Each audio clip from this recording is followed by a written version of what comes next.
混沌中那些秘而不传的传言，梦里是动物醒后说与谁并肩，玉手长如天使手到过百年，只曾一念疏忽间地狱边。这双眼曾望穿真空波不翱越，一袭沉默黑夜，梦梦再看不见，撕开山崖用残忍盘踞人间，亲手横斩谁掌中玄冥的线，等海也归雄那一瞬间，这座世界终于令人心愿。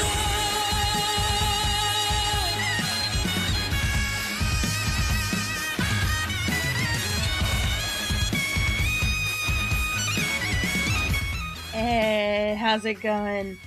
Oh yeah, oh yeah. I'm late. I slept in a little bit with my nap. I didn't mean to. I'm not sorry. I'll do it again. That's it. But no worries, you won't be...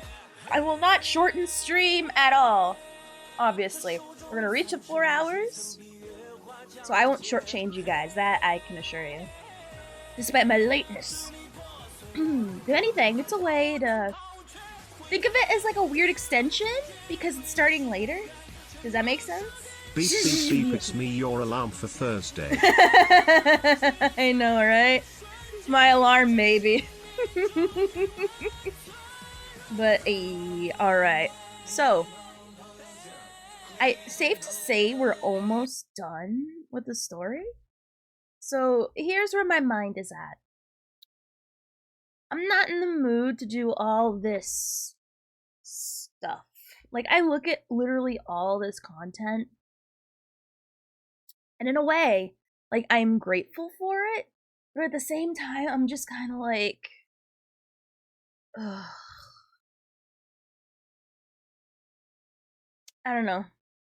Like, when you look at it, it's not a bad thing. I mean, it's the anniversary. It makes sense that there's so much going on. But I'm just also looking at, like, is the content fast? Because I'll be honest, I don't know. I'm on the fence. Like, if we were to finish early, because I feel it's safe to say we're, like, to the tail end of the content. And I kind of would rather do other things right now, you know what I mean? The Seals one was fun, at least. The Sorrow World I did while watching movies. Yeah, that's the feeling I have, is that it's gonna drag. Also, content is slow. Which content? The Star Rail stuff? It does when it comes to the event stuff, because I just kind of want to... Like, I'm having fun with it, but, like, I am also the mindset of I'd rather do other things. Now, what are those other things? I have no idea. I was juggling with the idea of maybe watching the new content. Oh my god. Can we talk about that, like, for a minute? Like, I don't know how into internet drama you guys are, but iDubbbz has officially lost it. How's I doing, Pretzels? Like, genuinely, he did the most stupidest thing you could do and went after the wrong guy, at least from the little bit that I've seen at the beginning. What I would personally rather do, if Ophi, you know, had her way, is to play Sims, but the problem is her Sims is not stream appropriate. So, Enzoi technically is the more stream appropriate Sims. But I don't know. Like, I genuinely believe that I don't know, like, once we beat the story, I kinda just want to watch the content cop while I play Hello Kitty Island Adventure. Like, I definitely want something on the back while I like rewatch it, because like in my opinion, if you don't know anything about what that content cup is about, I would love to hear. I already told you my thoughts this morning. I already told you my thoughts. It's the same as all the other gotchas. I don't care. I'm not in a mean way, but just, you know, I'm very indifferent. I don't care about any new gotchas other than Anaxa, how do you say that name now? Which I still think is stupid. They better change that name. I like the other name it had. I forget what it was called. What was it called?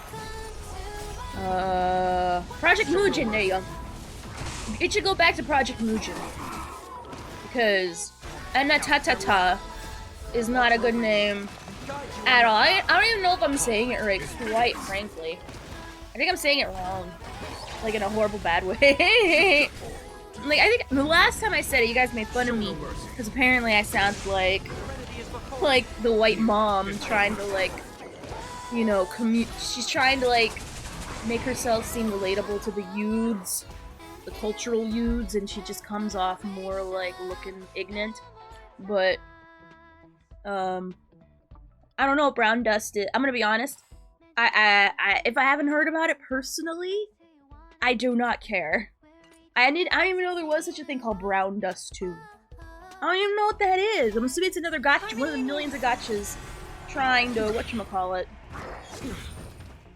I'm not asking you to play it. No!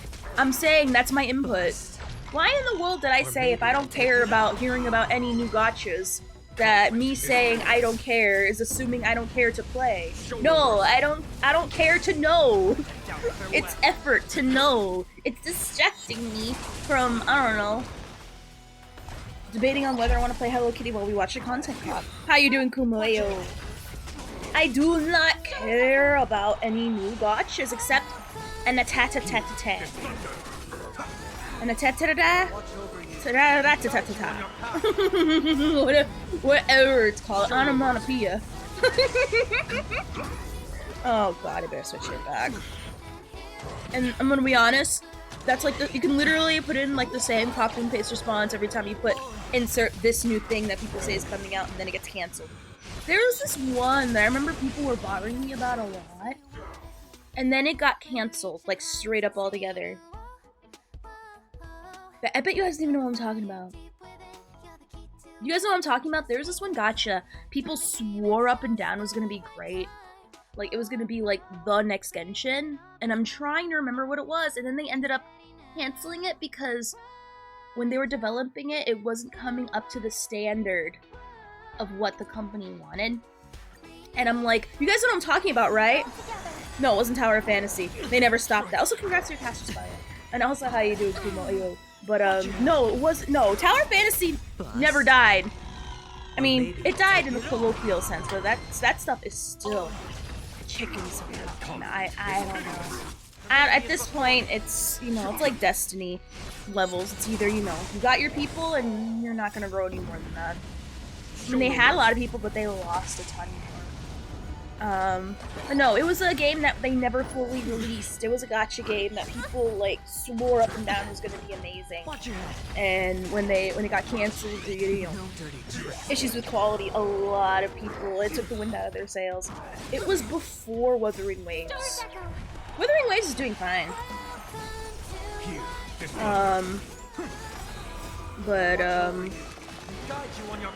It's not Project Mugen. It's just we haven't heard any new information about it. That hasn't been canceled, to my knowledge. But no, there was one. It was Project Mugen and this other game I'm talking about, where people were like, "Oh, did you hear about this? Did you hear about this? Did you?" And I'm like, I said the same thing I said last time. I don't care. And then it self-deleted, and I'm like, well, rip a lot of people who like were actually looking forward to that. No, Wuthering Waves is anything but caca. It's grown up since its early starting days. They've grown up very quickly, but to be fair, those poor devs were like working overtime. Like, I remember back then, back in 1.0 days, I remembered seeing memes of like people in the offices with the lights still on at like 3, 4 in the morning, working overtime just to like get the game to not suck as hard, because it sucked hard at the beginning, let's be real, and they were working overtime to fix it. Now, you know, they're enjoying the fruits of their labor, of that emergency whoopsie oopsie we did a poopsie moment.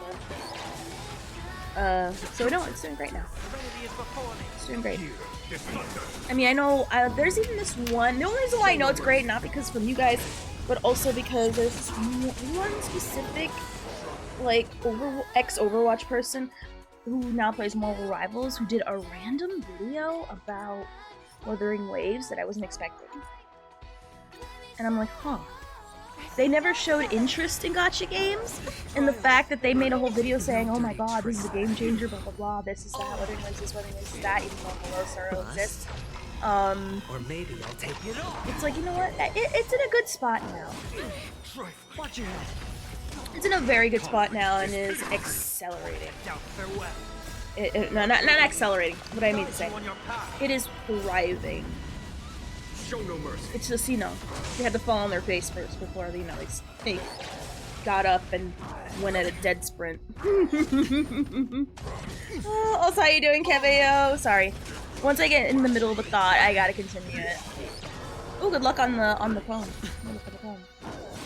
So for me, as always, we are continuing farming for Anaxa. And I'm gonna be honest, I need to see when he comes out. How much time is left for Cat? I want her to leave already. I want to like move on to characters I like now. Because now I'm starting to get into the season where the characters that I like and actually enjoy are coming out, and I'm like, ugh. It's been like such a dead season for my passes. It's been ridiculous. The reruns have been awesome, but the current characters, not to say they're bad, it's just bruh. Ugh, just personally for me, I'm like, bruh. To me, I'm the victim of someone who's been overly hyped by everyone shoving everyone and Hoyoverse shoving her down my face. I'm like, okay, bye. I know you're great, but not great to the point where I need to OD on just hearing your name over and over and over and over and over. And seeing all these specifically molded modes just for you to exist and thrive over and over. And Treeby. I'd say it's more Treeby being annoying than Castress. Over and over and over. That's why Treeby is in all the freaking trials. Because she is shoehorned way too hard. That's how people felt about Firefly, to be fair.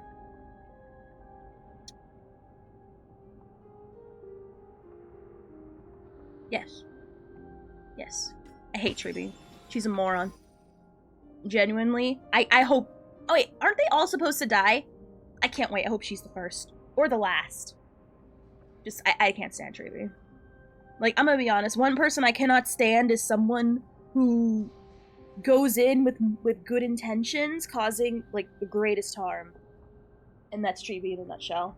It's not Chibi slander, it's Chibi truths, and if you can't handle Chibi truths, then you're brainwashed. I'm gonna be honest, I want the flame chase to be dead. I am very confused though. Hold on. Oh yeah, we're gonna go into the story, by the way. I'm at the part of the story where Anaxa did his thing. He did the thing in front of the council. And I was very confused, but I feel like the story will hopefully explain why he chose what he chose. I think the flame chase should die.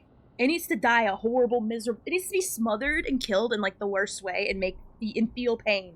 The way it made everyone for a millennium feel pain. So whatever Casterus showed him must have been the reason why he said, yes, let's do this. It better be a good reason. Because the flame chase is, like, literally the worst. And I'm gonna be honest, that speech Finon gave, literal question for everybody. Are you, like, even partially convinced that was a good speech? That speech was indicative of why I hate the flame chase. and why all the freaking people who are part of it are morons. And I'm gonna be honest, problematic morons. And I'm like, that was really bad. That was really bad. The only thing that convinced me about that speech is that the Christos heirs are not responsible enough and don't know how to handle the flame chase, which is why it's a failure. It was bad. It was bad. And I'm gonna be honest, it does more against it than it does for it. Because, bro, are you really gonna tell me that that speech was good? I'm gonna be honest, and what's funny is that because the story has to, you know, follow certain beats, people, the fact that people were acting going, yeah, that speech, it felt so, like, unearned and scripted. I mean, it is all scripted, but I'm gonna be honest, I've heard WWE promos that are more believable and realistic than any of that crap Finon said. And I'm gonna be honest, if he was in the WWE, he would have been lambasted by Triple H. Because the fact that you think that in a debate where you're trying to convince people to allow you to, you know, to show why you're good at what you do, and the first thing you do is resort to just saying the council is a mini bobini pants. Like, really? Like, really? Name calling? Is that what we're... That's what the flame chase is? The flame chase is name calling. Ah, oh, fuck, I almost had it. But the fact that Finon, he didn't give any good reasons for the flame chase to exist. He just called the council meanie bobinis. He literally called them vermin. And that is a good reason to allow the flame chase to continue? You didn't bring up any good points, you just insulted people. And then you said that no matter how the vote goes, you're gonna keep doing what you want. You know who keeps doing what they want despite what the people say? Tyrants. Dictators. And I'm like, are you kidding me? And I'm like, and then the story is trying to go, yeah!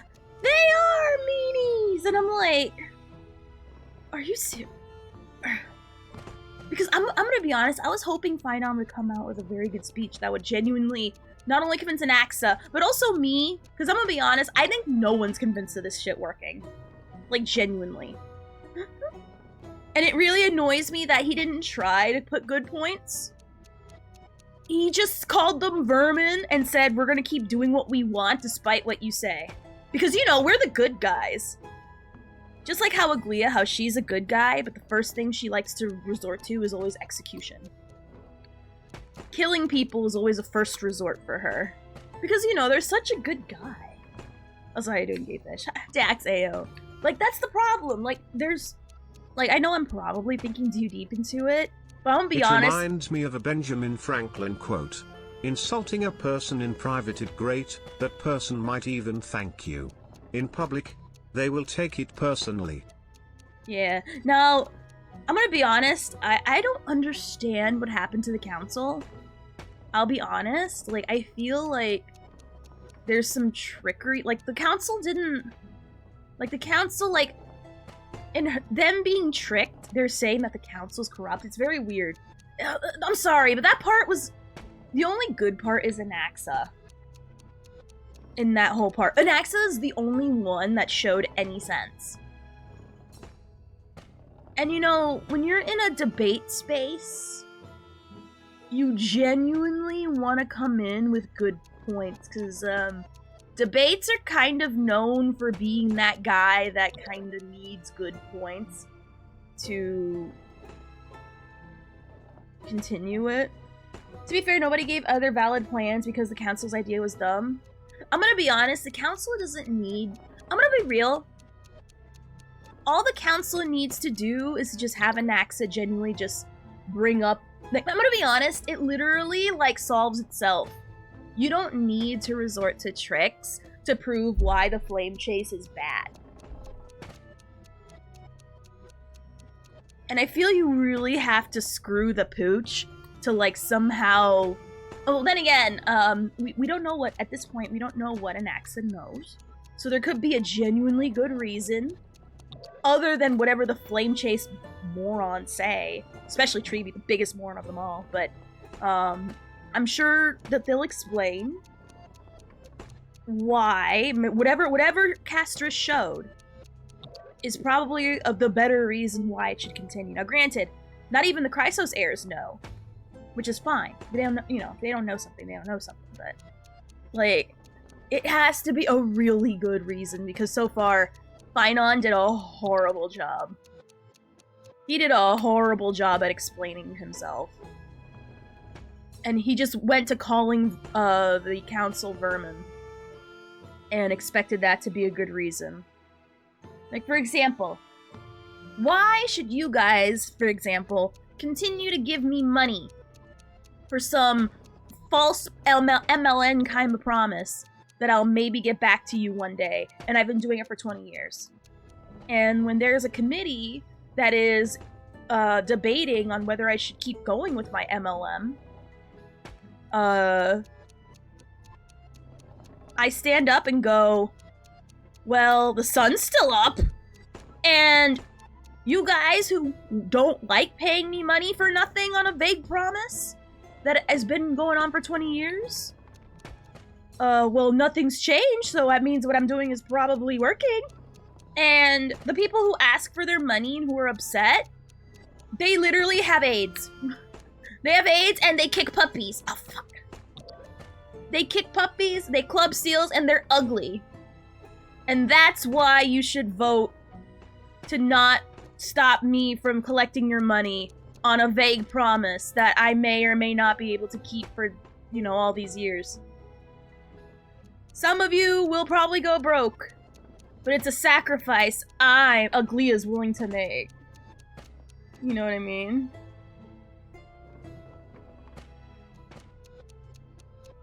So yeah. So you see the issue with why I hate that part so bad, because I was hoping Finon would save the Flame Chase and genuinely convince me why it's a good idea. And I'm gonna be honest, the only thing that proved is that not only is the Flame Chase journey a failure, but the people who are in it need to be exiled and put under some strict house lock and key. 5 because gifted they are a for problem. every CLU club. Right? And if you ever dare ask for your money again, I'm gonna go to your house and I'm going to steal all your Christmas presents, shit on your floor, and smother you with a pillow till you stop breathing. Because I'm such a good guy. That's what you get for questioning me. Alive people allow me to do whatever I want because dead people are ugly. When you die, do you know you turn ugly? If you're pretty and alive, you'll agree with me. Because I'm gonna keep doing what I want despite what you say. Because, you know, I'm such a good guy. Don't lie, you will shit on everyone's floors for free just cuz? Yeah, but I'm not gonna stand on a podium and pretend like it's for the betterment of the world. Meanwhile, the rest of the outside's literally burning. You know, the real existential threats of stuff, which is the rising price of everything. But how's me shitting on your floor for the funsies and asking for your money helping lower the prices of stuff? You're ugly if you even question me. You're ugly and yay.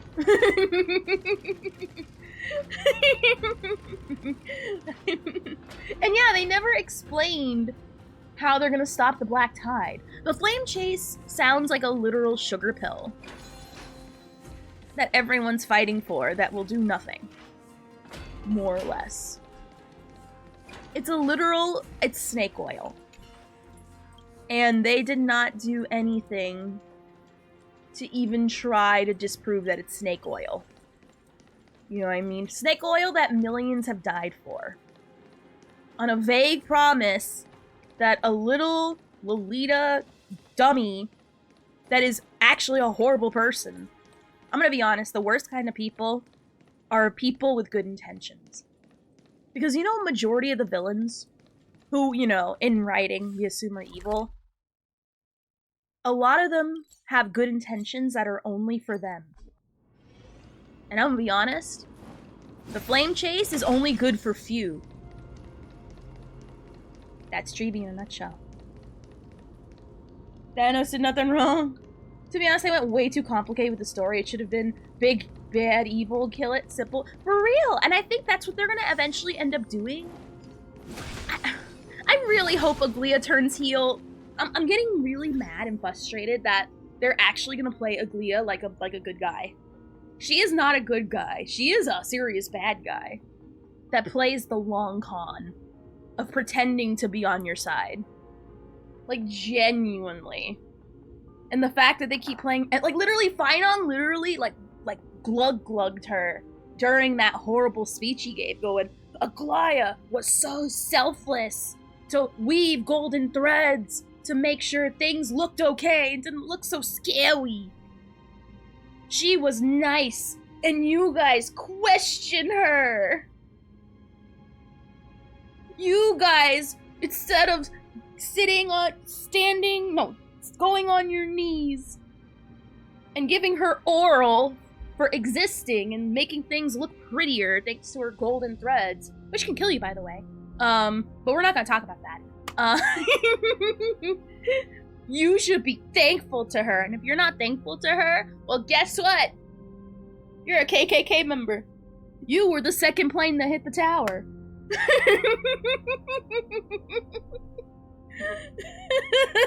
Like, it made me like, I'm gonna be honest. What do you think was worse? Like, worst point, the lowest light of 3.2. Casterus having that moment of, I'm sorry, I'm not used to human touch before. When she was going all, that moment right at the beginning. I'm sorry, I'm not used to touch. With all, like, the romance music playing and stuff.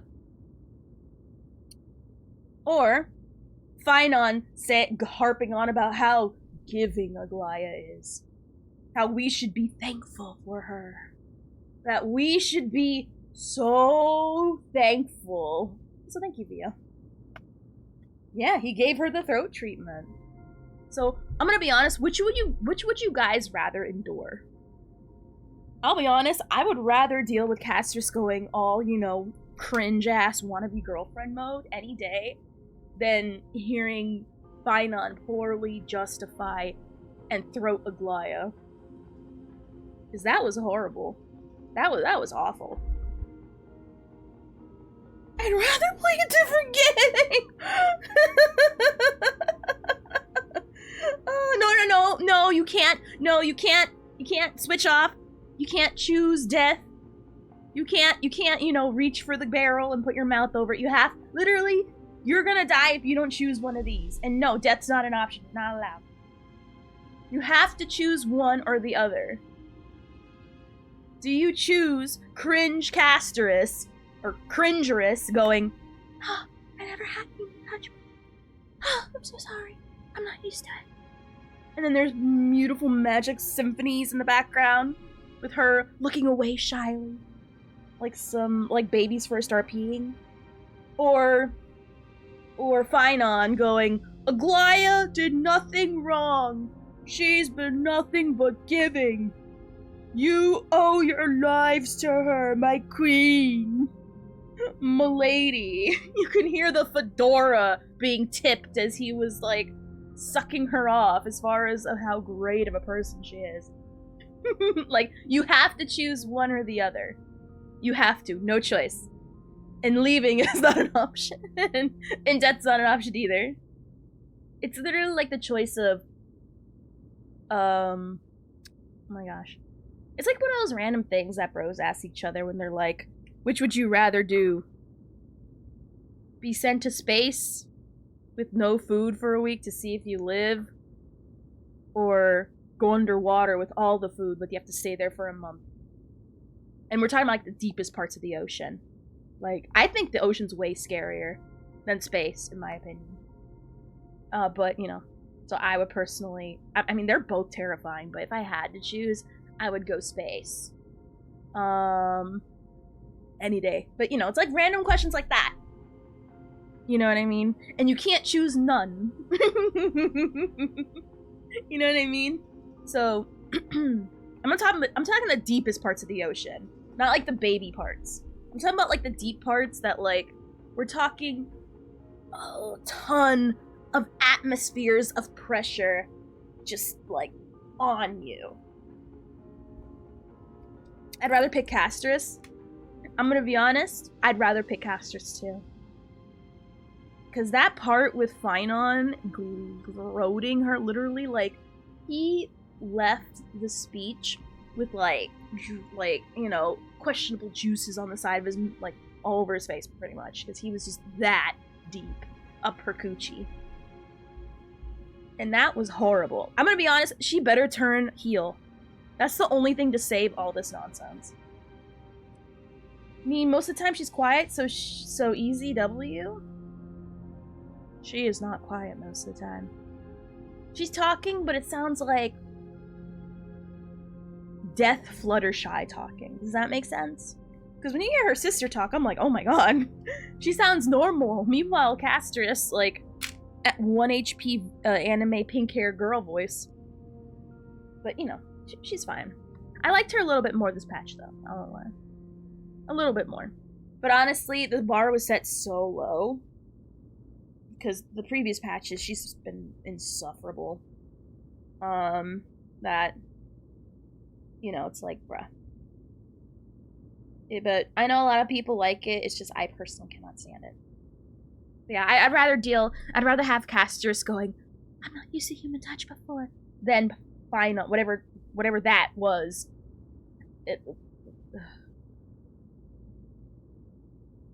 Bruh. I mean, you got to think most of the time when someone touches her, they die. I don't care about the story reason, it's annoying to experience. You can have all the lore story reasons you want to make up / have or whatever, I don't care. Genuinely, I don't care. It's annoying. It's annoying AF to experience as a product. So keep your lore reasons. It's annoying. And a lot of people didn't like it either. At least that one moment. That one specific moment was very cringe. Again, I know the reason why. I know, I understand, but just...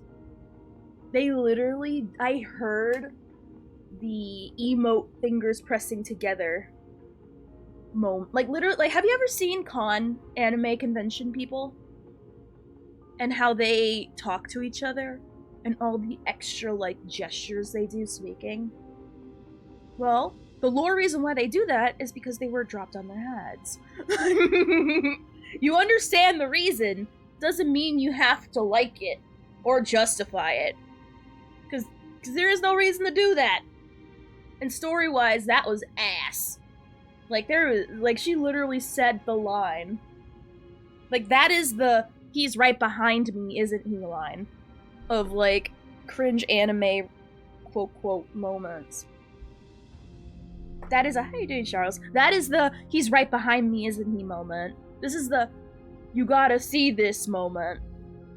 This is the well, that happened moment. Like, it's like sitcom-y. But in anime tropes is annoying, stupid. Poorly written. Poorly written. Just like Phynon stuff. But I'm still holding out hope that Aglaya is going to snap the neck of somebody who is going to push her too far. She becomes the villain. And Phynon comes to a realization that, uh-oh, are we the bad guys? I'm gonna be honest, that sounds hilarious. Phynon coming to the realization that, uh-oh, Aglaya immediately kills people, like, upon first meeting them when they show any dissent. Are we the bad guys? Yes, Phynon! You are the bad guys! Bad guys with good intentions, who are the scariest of them all. Like, I'm gonna be genuine. That's why what the Chrysos heirs are more dangerous than anything. Because there's more faith in a bad guy knowing that they're a bad guy than someone who's playing as the good guy just to, you know. you know, take off the sheep's clothing and bare their fangs. They were the bad guy the entire... That better be where we're going. But so far, with how Finon spoke, and how poorly written that caster's part was, they're doing certain story beats that concern me, and I don't like it. Oh, hold on, I gotta adjust my sound. I do not like it. No, she's gonna cause a Tingyun to somebody else. No. Because Aglaya needs to be alive for us to fight. And we better not have a redemption moment for her. Don't you dare redeem her, I swear to Christ. Give her the Cocolia treatment. Except there is no Bronya to justify her. Alright. Oh yeah, that's right. Oh no. I believe in you. Oh, this is the part that has no voices. Oh yeah, that's the part where we got cucked and I couldn't kiss Dan Hung. Please, I beg you. Look Oh. Oh no. Lift your chin up high and step forward with us toward tomorrow. I love you, That's Trian. right. Shut Keep your up! eyes Shut up, on Aglaya! the Nope! dawn. La, you're the... we're not doing that. Nope, I'm gonna avert my eyes. Onward. Show me your courage. Nope. I like you. You're cool. You eat ass. Stop looking at me. Don't look at me. Partner, we shall become heroes together. We have beef. I don't want to look at you right now. You disgust me. You're a whore. That's cute. They did us very dirty with this part. Finally!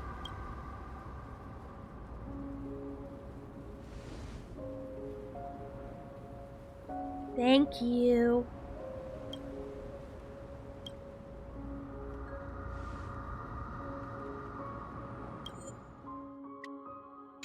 I love this music, like, genuinely. Like, when they put it on Spotify, I'm definitely putting it in my, like, gentle playlist, like, of stuff to listen to when I do my face.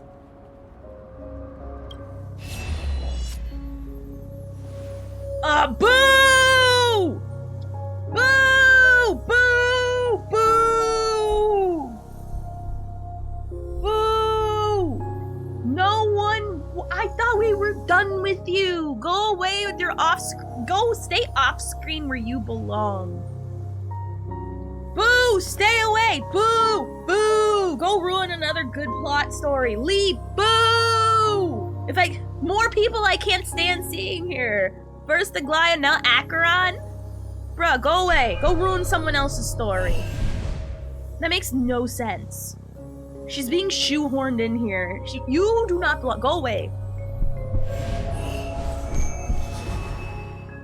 All the girlfriends that want to be my girlfriends, except one of them is actual girlfriend. All of this is proof that you once lived.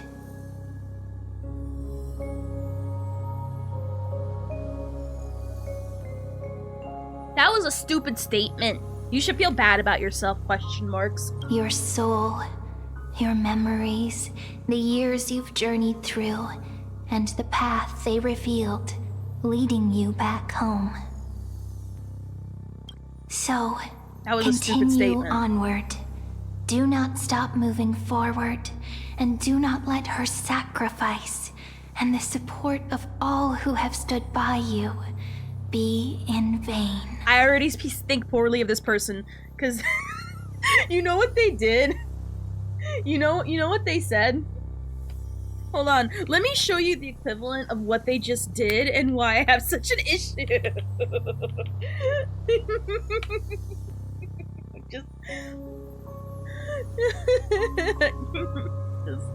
Oh my god, hold on.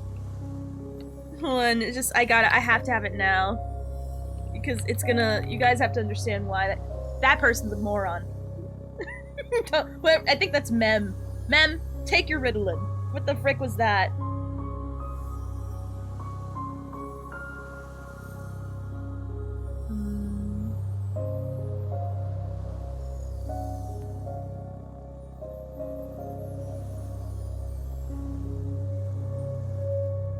Hold on, I gotta find it. So you guys understand why, like, all the other stuff she said afterwards, okay, I get it. But that first part, don't open up with that. Don't open up with that. Hold on. Alright, right here. Alright, I'm gonna show you a good little ditty for you. Let me just bring this up here. Right here.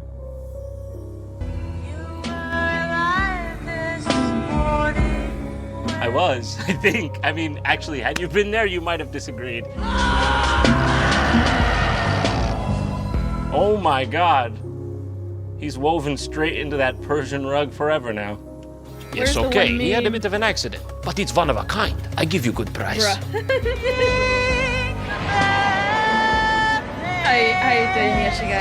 Don't think, act about this. I mean, while you're thinking about it, he's sparking. Where's the part I'm flames talking shooting about? out of his eye sockets. Help him! You're gonna burn up in that hot suit today. Boy, I hate that.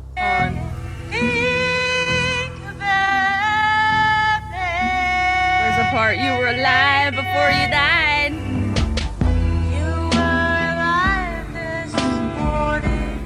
I was, I think. I mean, where's the part I'm warm. talking about? Don't like it. Oh! If you have a wrench directly embedded into your brain, do you even know? Where is it? Don't die. This part right here. Right here. This part right here. Not this part. The one after this one coming up.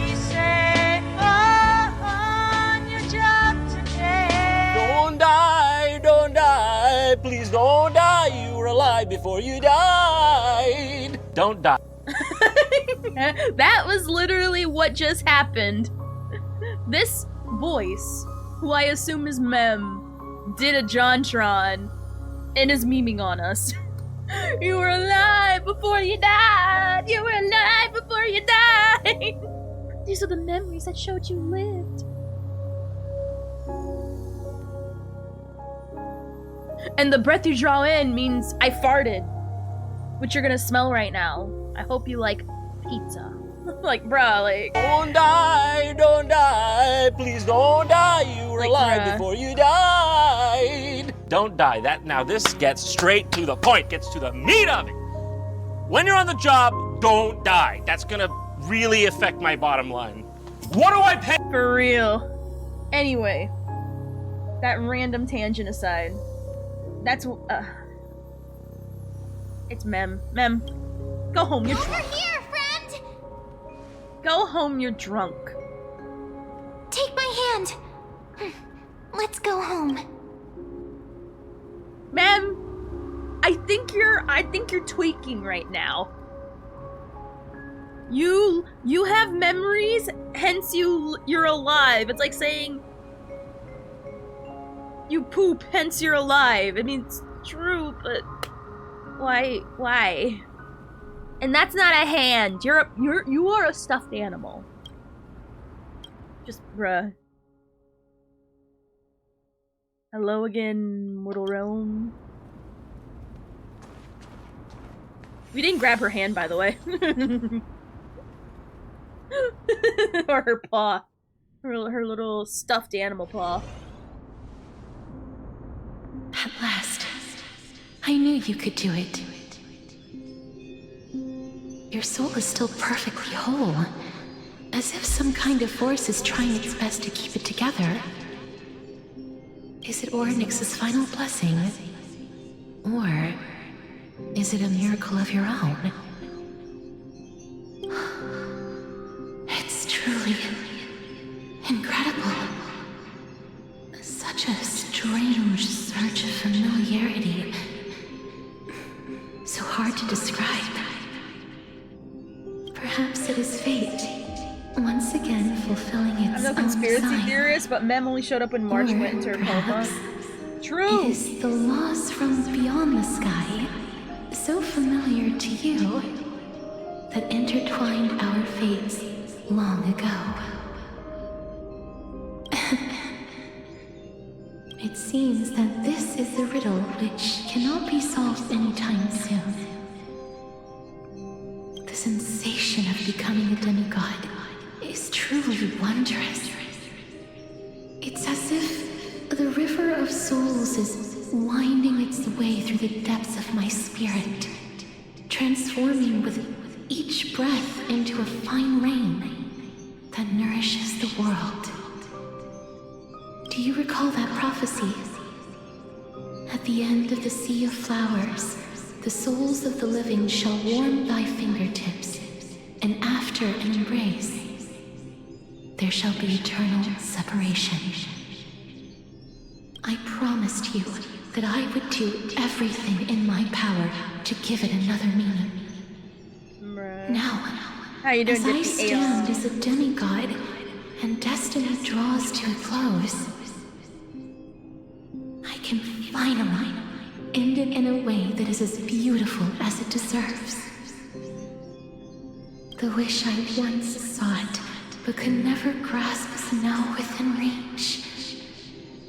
In this brand new world, every blooming life will lift its arms in celebration and recount the profound meaning of this very instant. Every touch, every embrace we share will never again be an ice-cold loss. They will radiate with an intense warmth, sowing love far and wide throughout the land.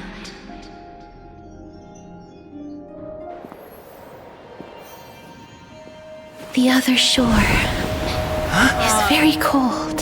Why is this game's cutscene so loud? May I borrow your warmth one last time? Thank you for fulfilling this wish of mine. The place I'll be going to is what humans call the Land of Sorrows. But with this heartbeat and the residual heat of this embrace, I shall turn the nether realm into a gentle place of rest.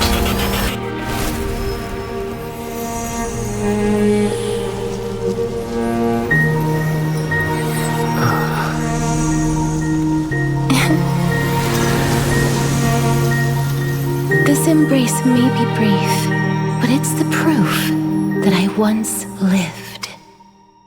See, now that is more deep than whatever Farewell, Mem said. May we reunite in the new world. I don't know what that means! That grand and absurd performance was what you've been seeking your whole life. Boo! Boo! I gave up everything in search of truth. Yay! And it culminated in this very moment. That was You, sweet on the cast other or something. hand, performed That was as I beautiful. expected. You did not hesitate when you saw the chance to attain power. It's as if you... Crave power, like a fly craves rot. Fly, meet rot. Rot, meet fly. Yes. Those are your words, not mine. Yeah, tell him. But what you said at the end, did you already know what I had planned for Thynan? I may have lost an eye, but my vision is clearer than anyone else. You've nearly exhausted your humanity. You're no different from my At the current end. state as a walking I'll tell my final corpse. thoughts on casters. That's true. I've long since burned to ash over the past 1,000 years. Only he is capable of unleashing a raging fire that rivals our final great enemy, Aquila. So, this is our last chance. How about we let go of the bad blood between us? May I resonate with your core flame, Aglaya? Please do. Why are you so concerned with the Sky Titan? Shouldn't you be more concerned about the Black Tide? Like, I see, like, their priorities are in the wrong areas. That's impossible. To persist with your soul thinned to such an extent. You're insane. Just as you fight to lug your corpse onward to complete your unfinished goals, I have my own reasons for doing this. She needs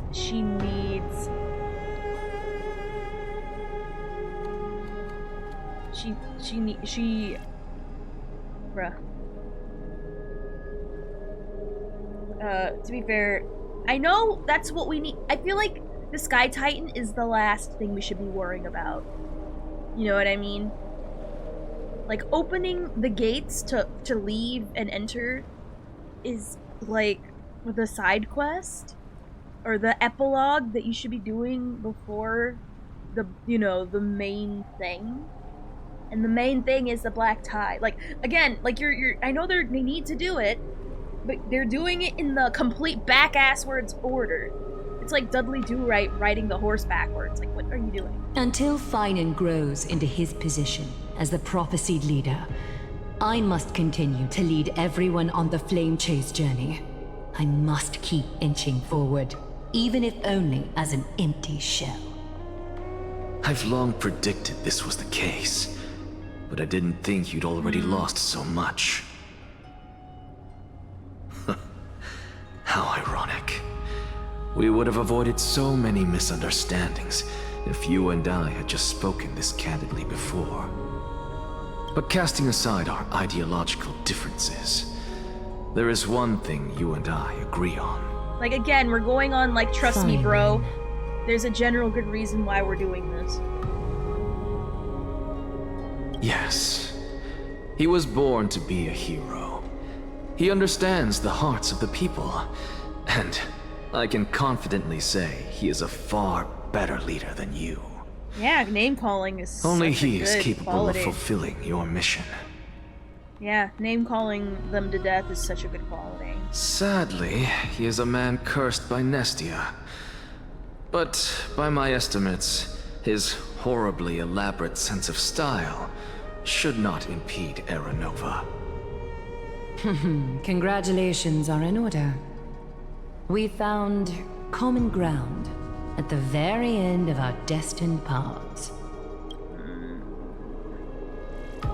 Or is that why Akron showed up? Did she kill the Black Tide single-handedly because she's so cool off screen?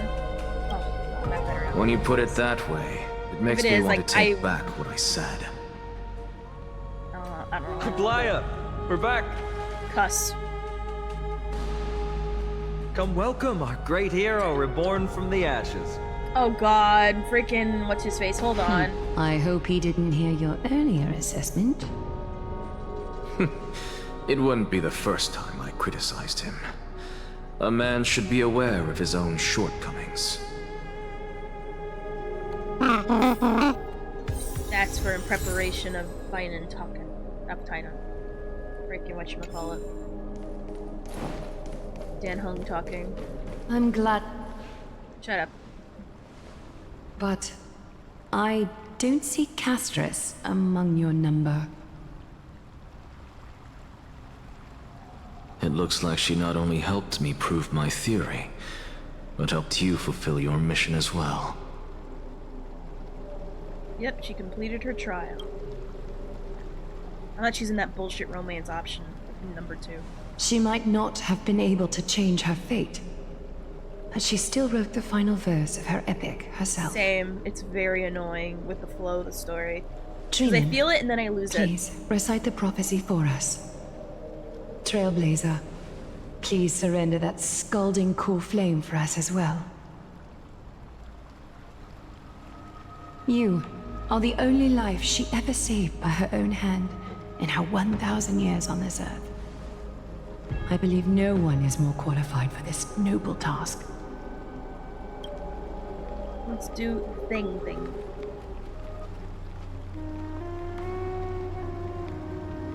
O gods who have returned, and gods who are still watching, today we bring you a soul laid bare. The Hand of Shadow, Thanatos, remembered their name from the past. From daylight they came, and to their fragrant dwelling they return, to walk now among your ranks. And there was one who joined hands with the Titan, a traveler risen from the dead and reborn among mortal kind. He is the everlasting night, and shall now proclaim in his good name. O majesty of the 12 titans, pillars of the world, we seek your divinity to mend the rifts of the world. Fill our bodies with blood of gold, till we wither in willing service to the prophecy. Step forward, trailblazer from beyond the sky, and together with us, surrender the core flame and carve their star into the sky.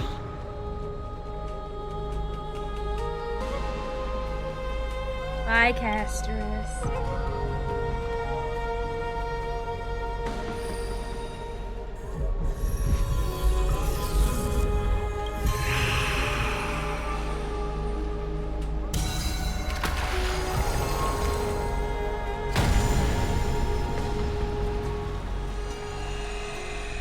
Oh, that's cute. I like that. I like that video. Jesus, she's so tiny. A constellation for death. Why is it gold? For life and death, to be more precise.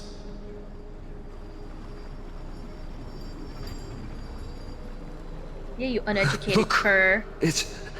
Woo! Aww.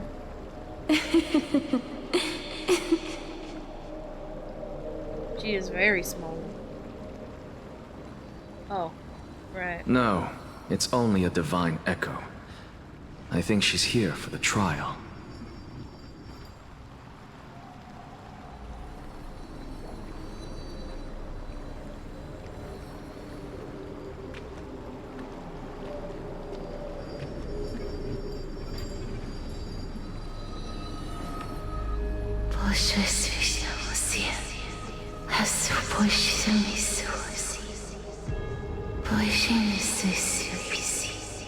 Ah, she's speaking in her chants again.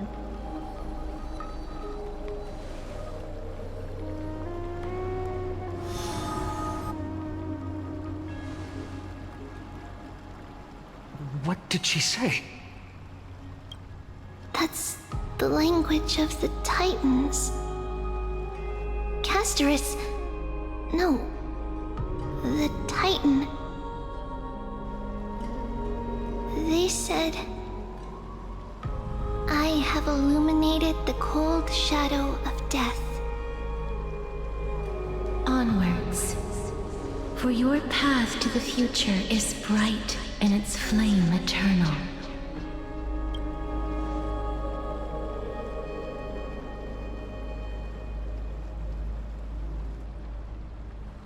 Do not forget.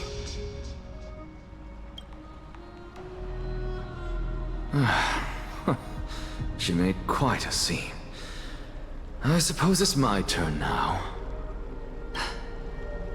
I won't stop you. Professor, you... What's with that look? You were present. So, let's get this execution over with. We wouldn't want to bring shame to Akima's divine laws or keep me from creating a new world. You never change. He's like, do you, alright, Professor? get this over with. I don't understand. If your theory is correct, you'll lose all memories of your past life once you become a Titan. So what's the point of becoming a god? Of course there's a point. Even if I forget who I am, I'll still have my brilliant mind. Ooh, confidence. It goes without saying, I'll find a Also, way nice to view. retrieve memories of my past life. Besides, I still have you, don't I? I still don't really understand what you said during the assembly. Even if it were true, things reforged from memory could never be the same as the original anyway. Then allow me to tell you right now that you're wrong. What exactly are we? My answer is that the Chrysos heirs are the future Titans and vice versa. Of course, this answer only applies to us. So, what are we when it comes to regular mortals? The very essence of the world, our souls, are tiny invisible seeds that hold records of each person's memories of the world. And we are the buds that sprout from these seeds to grow into great trees. Is that what new sporism means? Correct. Once our physical bodies are born, we become new extensions of the world. From there, we plant our seeds into someone's memories, and then scatter them into the hearts of countless people in the future. I like that. Just as seeds are affected by their environment, so too will our appearances differ across memories. But the partial memories we carry will always be the same, because that is just how the world is. To destroy our very existence, one must destroy the world itself. But we have someone who will still live on with his perfect memory. That person is you, child of Kefali. This is what it means to be the world-bearing Titan. So, carry everything of this world and live on.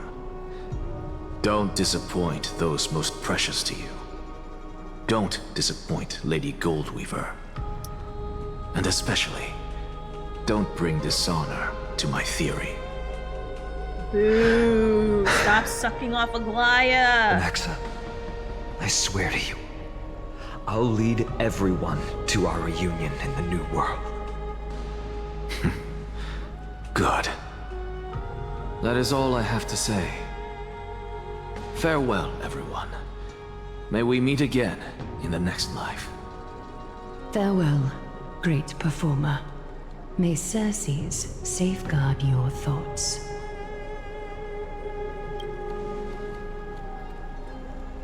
Are you satisfied, Honorable Titan?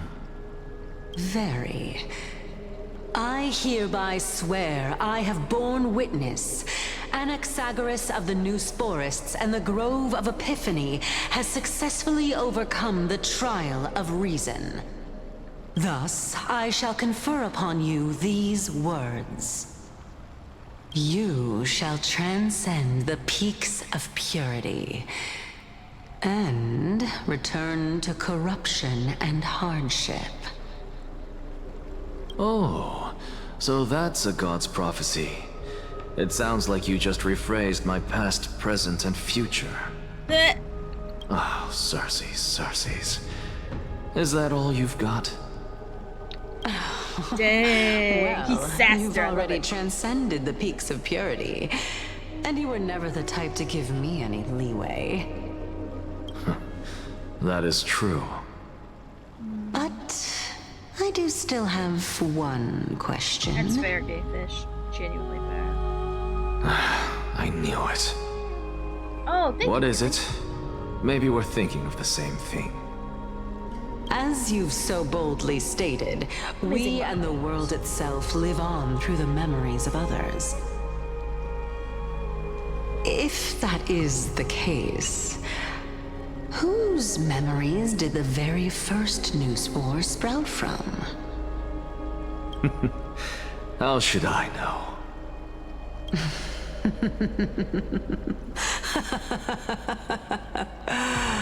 Oh my. But, since we are both equally curious, we should allow the children of humanity who come after us to investigate in our stead.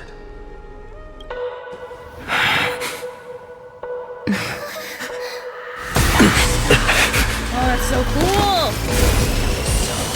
Rejoice, Circes. I sow the seeds of suspicion in the new world with your soul! And now, the objective is complete. That is all.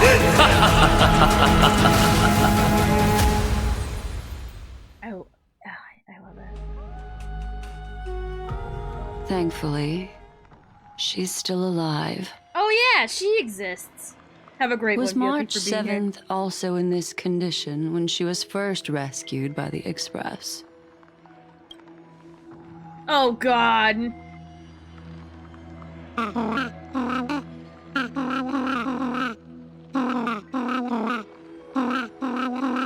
but she still woke up naturally. Looking on the bright side, that might happen this time as well. Right, this part.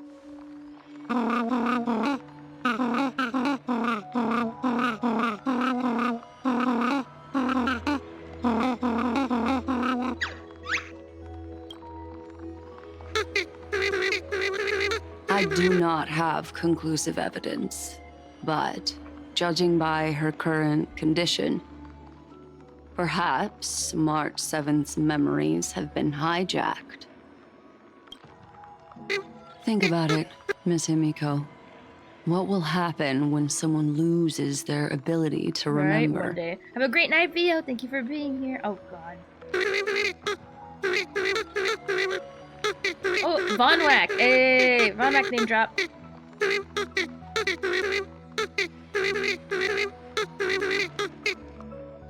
Unfortunately, short-term memory is an entirely different concept from the inability to remember.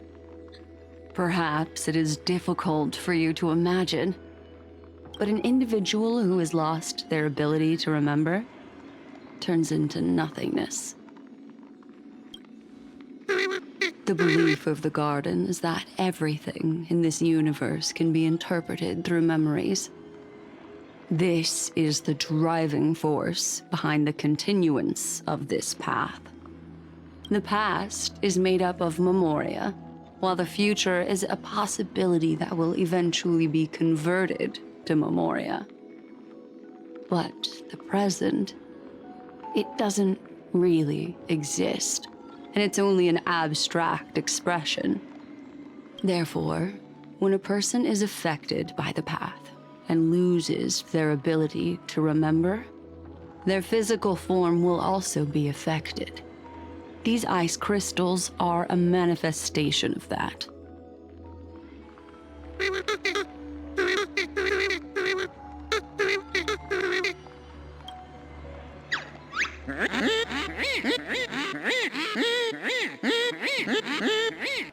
Is Miss Himiko suspicious of me?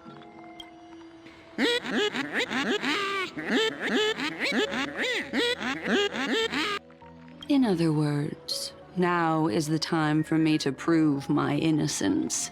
Yes, what was the point? That's not a problem, of course. The true reason behind my intentions is that Amphorius holds special significance. For some memo keepers of the Garden with extremist views, one day I'll play this without the sounds. Is a perfect example. A world that can only be seen through the Garden's mirror means that memo keepers have the right to keep the world in their private collection. If those Pathstriders of Remembrance were to uncover the secrets of Amphorius first, they might unleash their wild ambitions and remodel more worlds into a similar form. What? Wait, oh, we should break it down.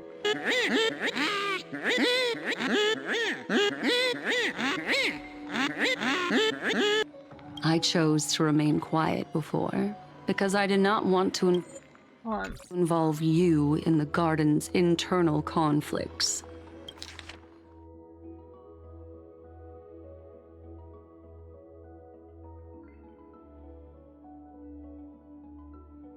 A world that can only be seen through the Garden's mirror means that memo keepers have the right to keep the world in their private collection. If those Pathstriders of Remembrance were to uncover the secrets of Amphorius first. So there's issues within the Garden of Recollection. And Amphorius is like an experiment?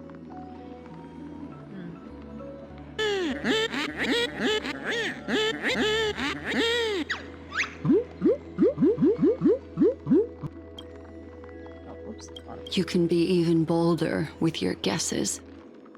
The people that I'm talking about, they aren't just individuals. They are an organization that has already attached itself to the pinky finger of Fu Li.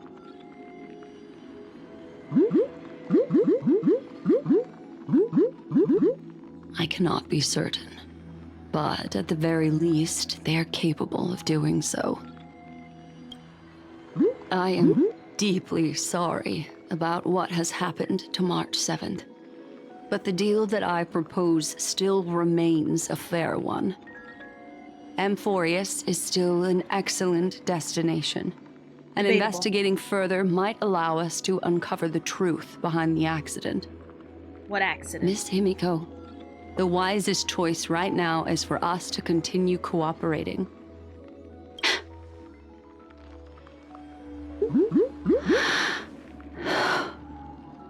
Let me take back a part of what I said just now, Miss Himiko.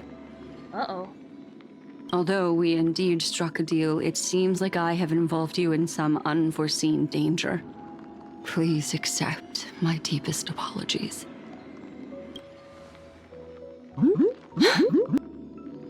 It's Fuli. Their gaze has just swept across Amphorius. Oh, hey! How Let's interesting. go! Finally, I never something expected a interesting. mere memo snatcher to be actually hiding so much inside her head. Memo snatcher? What's even more interesting is that the word Amphorius has appeared in her subconscious. This lady seems to be having fun. Is she usually like this? It's, hard to explain. She's autistic. What are you two whispering about? Has it not occurred to you that I can hear everything clearly? I know, right? I know, voice acting. Oh! Oh! Please pardon me. Keep it away! Would Where's you my mind silence? sharing with us what My you've awkward discovered? silence. The ones who need help are the Astral Express. You will have to put up with my methods, even if they are rather unconventional. Let's get back to the topic. By using the fourth mirror, I rummaged through the brain of this memo snatcher and learned a good deal. Not only does this person know of Amphorius, but there are also many memo keepers who are interested in the place. I searched through her Autism awareness consciousness with and found the Sunday. following terms. The Eternal Land, the Rejected Land, and the private collection of the Garden of Recollection. Eternal Land, the Rejected Land, and private collection. It seems like Miss Black Swan is indeed hiding some things from us. Since I'm not able to find any useful clues from the outside, why don't I personally visit this mysterious Amphorius?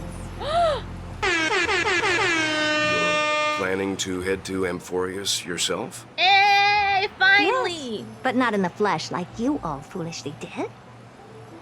See these Herda mirrors? With them, I can project my data spirit entity to any corner of the cosmos through spatial warps, without even needing to leave my room. But of course, these corners of the cosmos must be within the coverage zone of inter-astral peace communications. After all, this is collaborative technology.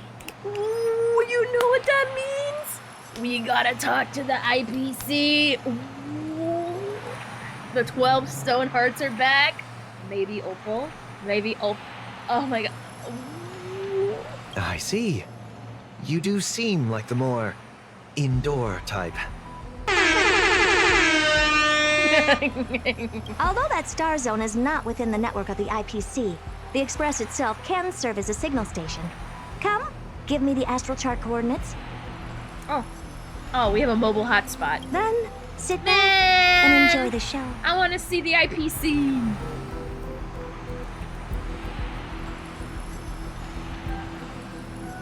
Sunday comes with sass. I love his sass. All right, now that everything is ready... Oh no, she is. She is. Mirrors, get to work. Alright, let's use her for fun. Because why not? Well, let's have fun. Oh, actually.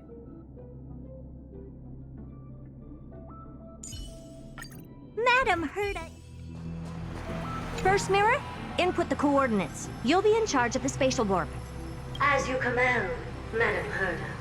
The preparations are complete. I wish you a pleasant journey ahead. Second mirror, prepare for the thought refraction. There's still some distance from the astral express to the Amphoria's celestial body. You're in charge of sending me over.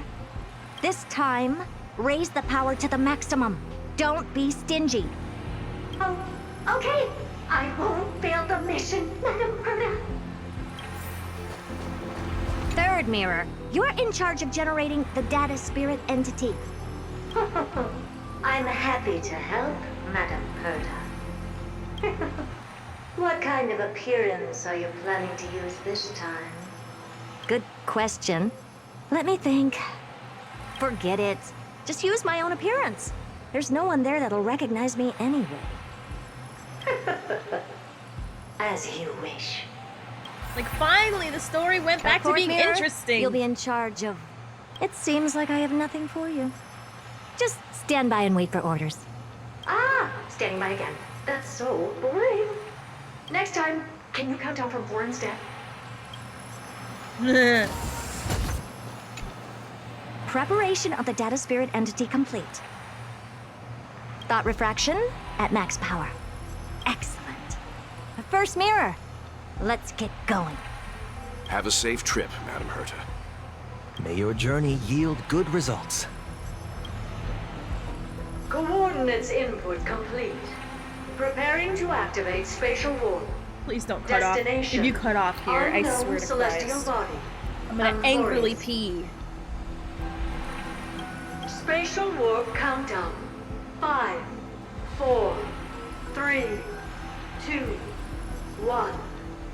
Warp activated. Ah, light screen, blind! Oh! So that's Amphorius? Its appearance is, well, sure is unique. Second mirror. Prepare for thought refraction. It's time to send me in. Alright, please read the safety protocols carefully. Can't you hurry up? Yes, ma'am.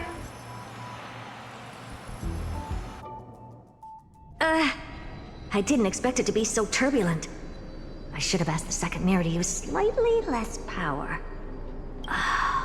What a magnificent sight! Is this the entrance to Amphorius? Let's see. Perhaps I'll be able to find a way in.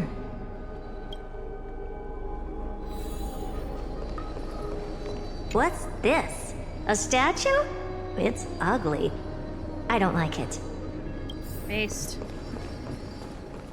Oh, I finally found your traces. How esteemed must you be for the great Herta to come out personally? When we return, get ready to become free labor for the simulated universe for the rest of your lives. It already feels that way. What's this? How creepy. Oh, it moves? Who are you trying to scare?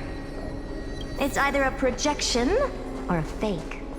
There doesn't seem to be much to take note of. My deepest apologies, esteemed lady. I'm afraid that you cannot proceed further. Who's there? Your visit, although not part of my calculations, is a pleasant surprise. It's a pity that the preparations are not yet in place to receive you with the hospitality that someone of your status deserves. Are you not going to answer my question? Who are you? I have many identities, and I'm going to have even more in the future.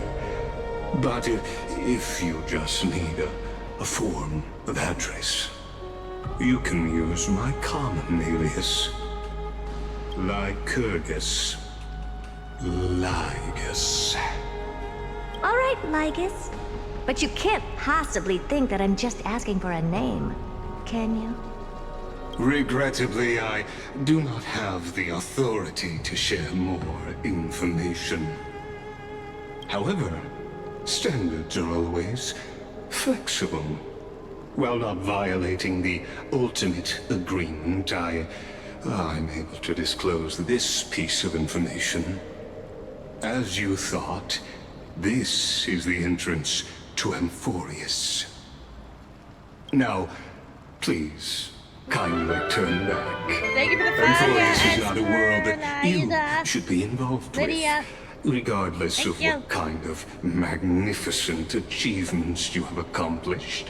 This place will not open its doors so easily. Ooh, this is fantastic. Okay, I'm so glad it didn't stop at the core flame stuff, because I'm gonna be honest. If this part hasn't been added, I would say 3.2 was fine. It would be okay. Mid, but in a way where it actually means mid. Not good, not bad, just, you know, serviceable. This just... finally. It finally took two full patches, because we're at the end, I assume. And we had to go through all that to finally get to the good stuff. The stuff that makes me care, instead of complaining about the flame chase and how stupid it is, and how much of a moron Finon is, and how much I hate Aglaia and Trevi. Finally, something positive and good to say. You seem to understand me very well. Oh, it's back. And you should know that I have no can't reason wait. to listen to you. Your reaction is completely within my calculations. Despite my long years as a watcher, True, it seems Anaxa like was quite a my queen. assessment of human nature still remains accurate. From you, I'm able to sense a beautiful desire for knowledge. But my answer remains unchanged.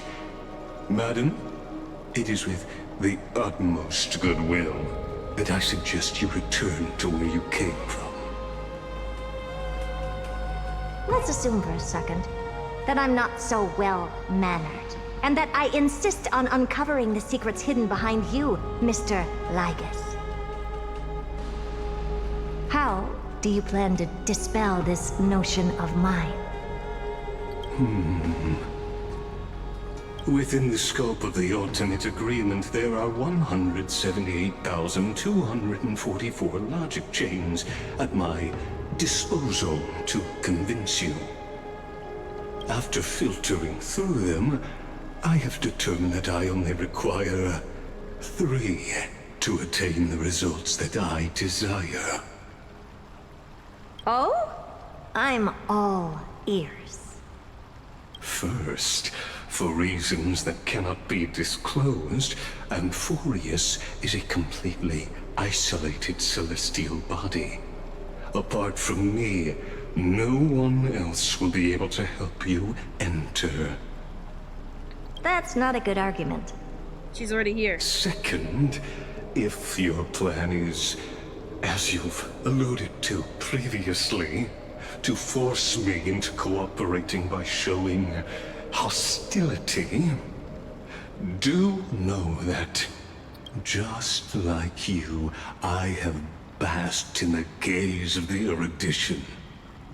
I stake my honor, and assure you that, in the worst-case scenario, our mutual destruction he an will emanator? be inevitable. Yeah, he got the gaze of he's an emanator. Oh? No wonder I couldn't find a back door. When I did a scan of our surroundings, the safety protocols on you are comparable to Screwy's. How interesting. He's an emanator. I assume that Emanator you fight! still wish to hear the Emanator third fight! logic chain. I want to see 2 emanators fight. That would be badass. Of course. Why It's wouldn't like I? watching the Avengers infight. So cool. Third, even if you exhaust all your means and find a way to break through, you will surely give up once you understand the consequences of your actions. After all, throughout your long life, as much as you'd hate to admit, your conscience has played a crucial role. She's built so different. What a brazen robot. You think that you can actually understand me through your paltry calculations? But since you put it that way, why don't you tell me what these consequences will be? It concerns the third path that is entangled with Amphorius. A path that you and your friends still very much lack understanding of. The destruction. So, if you ignore my warnings and persist in your ways, you will break the shackles of a Lord Ravager. And when that happens, their fury will engulf the cosmos.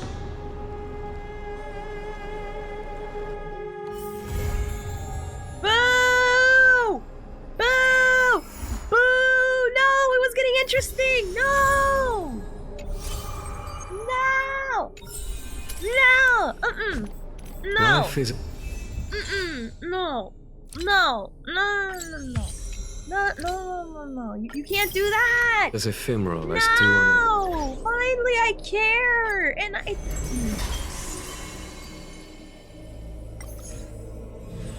I'm gonna be honest. Okay, so... Oh, no! I hate this place! Bruh! Okay. So, while I click through this stuff, because I don't care about Oglia in the slightest, how do I feel about the story? I'll be honest.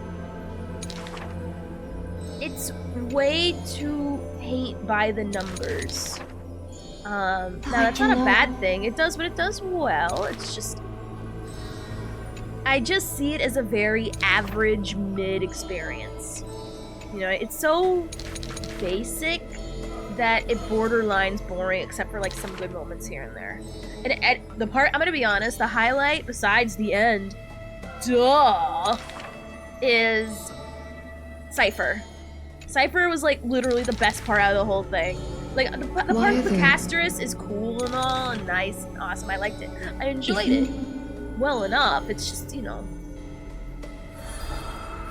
it's one of those things where it's like, it feels very like, I don't feel much. I feel like, again, it's paint by the numbers. It's expected. It does the things it's expected of and doesn't really need to do more than that. I personally think it does because the story has been like, it's been feeling mid to me, but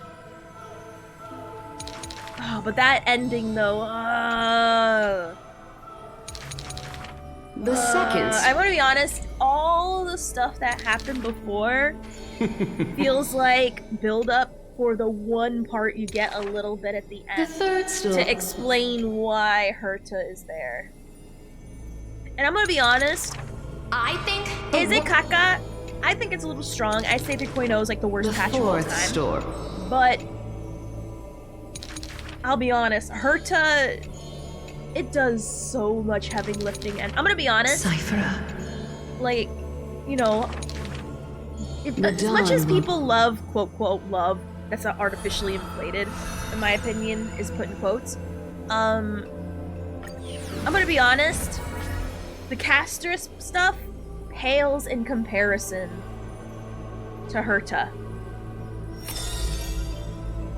You know what's sad is that the part with Casterus, it should feel like, you know, it should feel momental, and it is, but a monumental part should not feel like an accessory to another story, because if you're an accessory to something else, then guess what?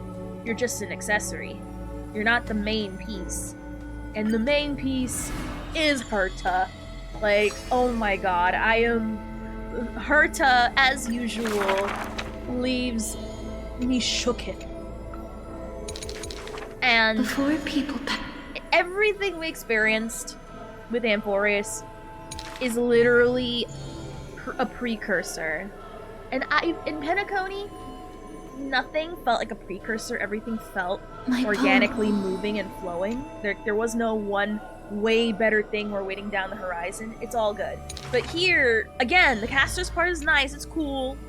The music is beautiful in the new area, but I'm gonna be honest. Like, if you were forced to pick one or the other, which would you rather choose? That moment with Herta, or at the end with Castorus? And I'm gonna be honest, if you choose Castorus, I think you're just straight up biased. And you are Castorus brain rotted. Because that part with the Herta is just... chef's kiss. This is true. Like, don't be simp brain for a minute, like, genuinely, for the quality. Don't think of, like, who the person is, think of the quality. Replace Castorus with generic anime girl. And would you still feel the same way? The answer is no, you would not. I thought the Herta shit was like the accessory, but it was like putting a Gucci handbag on a dead tree. For real! The Herta stuff is not, that is like... That is, the trunk of all this. And Emporius is all the roots underground that no one cares about. You know what I mean? And the story that comes from the Herta part are the beautiful branches and leaves that we see that culminate to a beautiful story. While meanwhile, all the underground Kaka Emporius stuff are the roots underground. Is it important is it a good foundation to understand why Herta is there? Yes, but it's not the thing we care about. What we care about is the tree itself, not the basic building blocks underneath the ground we don't see. Which I feel like is Emporius in a nutshell. Now, I'm not saying nobody cares. Obviously, roots are important. They matter. They make sure there's a, they give the tree life and a reason, to be. Because without the roots, the tree won't exist, but people don't care about what they don't see. And I'm gonna be honest, it's fine, but if the Herta part wasn't there, I would say it was okay. Despite how pretty the Castor stuff was, and I came out liking Castorus more than I did before, which isn't a lot, but still, it's improvement, and improvement's always good. And Anaxa was wonderful, but I'm gonna be honest, it would have had the same issues that 3.0 had. Generic, okay storytelling. Actually, no. I'd say, nah, that's too much, because 3.0 was not okay. It was caca. It was fine. It was fine. Nothing really of note. Like, I painted by the numbers, I saw the numbers, I acknowledge it. To die, but it doesn't cowards. Make me feel anything. That Herta stuff made me feel way more in a shorter amount of time. That's okay, Kuma, I get ya. That is true, Emporius did set the bar very low, but Jesus Christ, did Herta come by? She walked into the gates of Emporius, went, what's that on the ground? And picked it up. And she's like, this doesn't belong here. And she put it back where it's supposed to be. The amazing, beautifully woven storytelling that I come to expect from Star Rail. You know what I mean? Like, Star Rail, goes above and beyond, and Emporius is mediocrity. And yeah, it's fine, it's average, but Star Rail isn't meant for average storytelling, you know what I mean? Therefore... So, the big issue with Emporius is that... So, the way I would explain... The reason why I'm going to ignore that statement, Kuma, is because as someone who doesn't play gacha games, I don't know, to me, all I know is that they know how to write stories. So I'm going to be honest, I don't care about, there's gacha stories are bad. Well, or they're fine. Because that's why I'm not playing those games. That's why a lot of people are not playing those games. Not as much as they are Star Rail anyway. I'm not saying no one plays them, I'm just saying there's a reason why this went super mainstream as it has. You know what I mean? So that's why I'm like, I don't care about other gacha games. They can suck. Meanwhile, I actually have a standard for enjoying a story and enjoying it as much as it does. So, that's not a good reason. It's like saying, it's a kid's movie. It's like, okay, well, this came from the creators of Studio Ghibli. You know what I mean? Why would you expect mediocrity from Studio Ghibli when generally kids' movies are supposed to be bad? So that's why I ignore that when people say that, because it's literally like saying we breathe air. I've been playing gacha game for 10 years, only recent years they've been getting better. As someone who only just recently started playing it, this is what I expect. So that's cool and all, but it doesn't matter because we're not talking about the other gacha games, we're talking about the standards HSR set for itself, and it has not been performing up to those standards anyway. Which again is fine, but you know, it's not, it makes me not as interested, personally. Like, I'll play it like for the rewards and, you know, just to get it done, but it doesn't capture me the way like 1.0 did. Or even 2.0 did. You know what I mean? That's where we differ? No, we agree, but the problem is you're using a justification of, oh, other gacha games, you know, them being basic and boring is normal. Well, that's cool. We're not talking about other games. You have no Oh, you have no Well, there's a difference between having no standards and having standards. And I feel like having standards means you're having... I'm gonna be honest, like, having no standards, that's a safe way to go into games, but when it comes from something that's been consistently performing well, it sets a standard. Whether you have standards or not, they set a precedent. You know what I mean? So maybe it's not a standard for you, but they set a precedent. Maybe that's a better word to use it. They set a standard for themselves in front of people that they meet and adhere to. And the precedents, but the way Euphorius has been performing is not the precedents they've been meeting up the entire time so far. Except for this one part with Herta. We went from what is this barely below average stuff to, oh my god, we're back. We're so back. You know what I mean? So, again, I don't care about other gacha games. They're not relevant. You know what I mean? It's like saying there's starving kids in Africa. Okay, cool, we're not there. You know what I mean? At least the people who usually say that to their children are not there. You know what I mean? Okay, cool, what does that have to do with here? That is irrelevant. You're just saying that to justify whatever, you know, they're trying to say and do in relation to bringing that up. That useless information in the first place. Cool. But that's why the precedents, I'm glad that they're finally meeting that standard that they set for themselves and that I expect from them personally. Now, for example, if I were to go to Wuthering Waves, for example, I play from the 1.0 days. I'm gonna go in expecting 1.0 kind of level of an experience. Obviously, I know it's not like that anymore.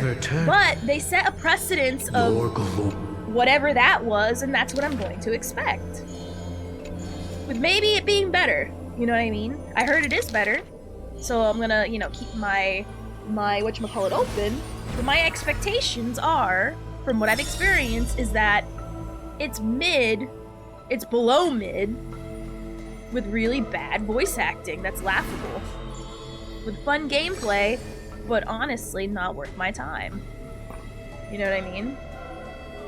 And that's the expectation, whether I expect, whether I'm actively thinking about it or not, is how I go into it. You know what I mean? Because that's based off my previous experience.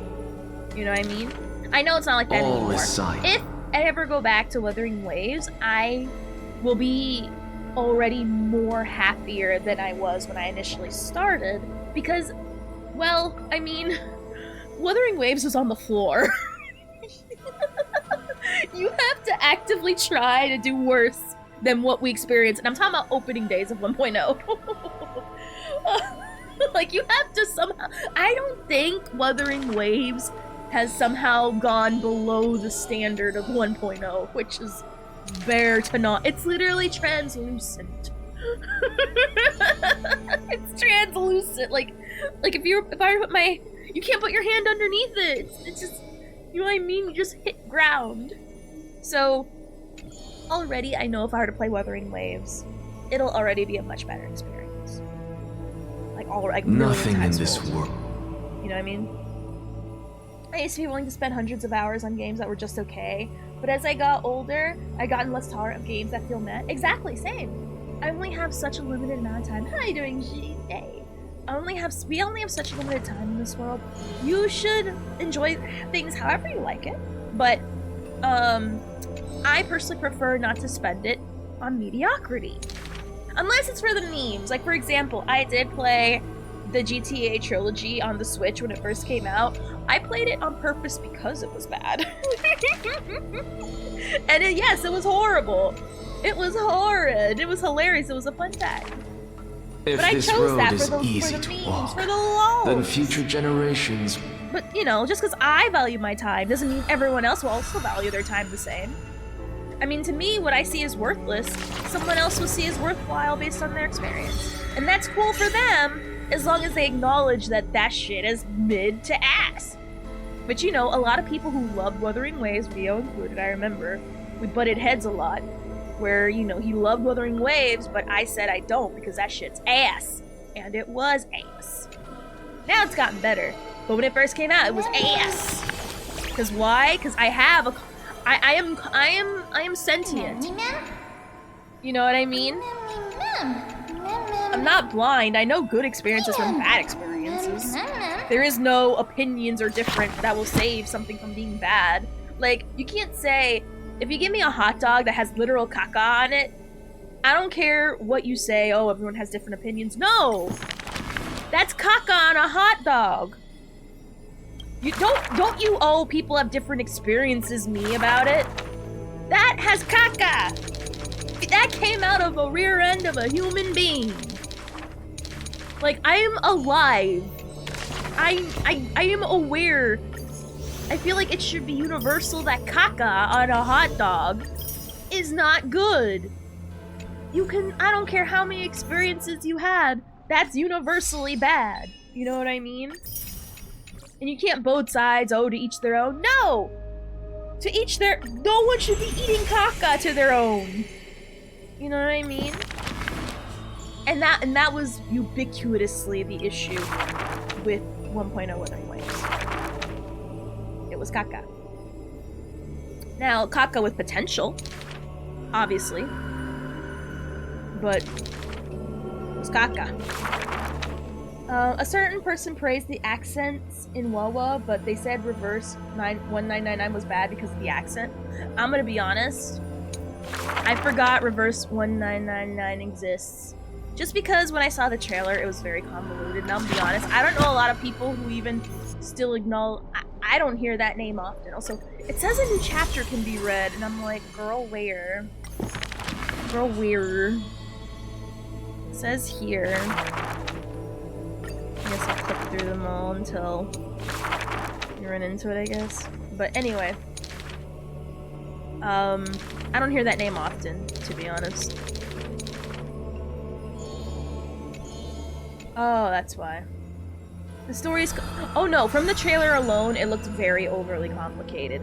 Now, overly... Just because it's complicated doesn't mean it's bad. It's just, I need my story to be more digestible. And if you want to run the hard mode of stories, that's on you, but there's a reason why a lot of people don't vibe to it. You know what I mean?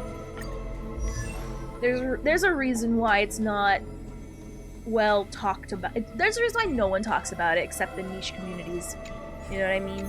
Meanwhile, a lot more people talk about Star Rail compared to freaking, you know, all the other games I play.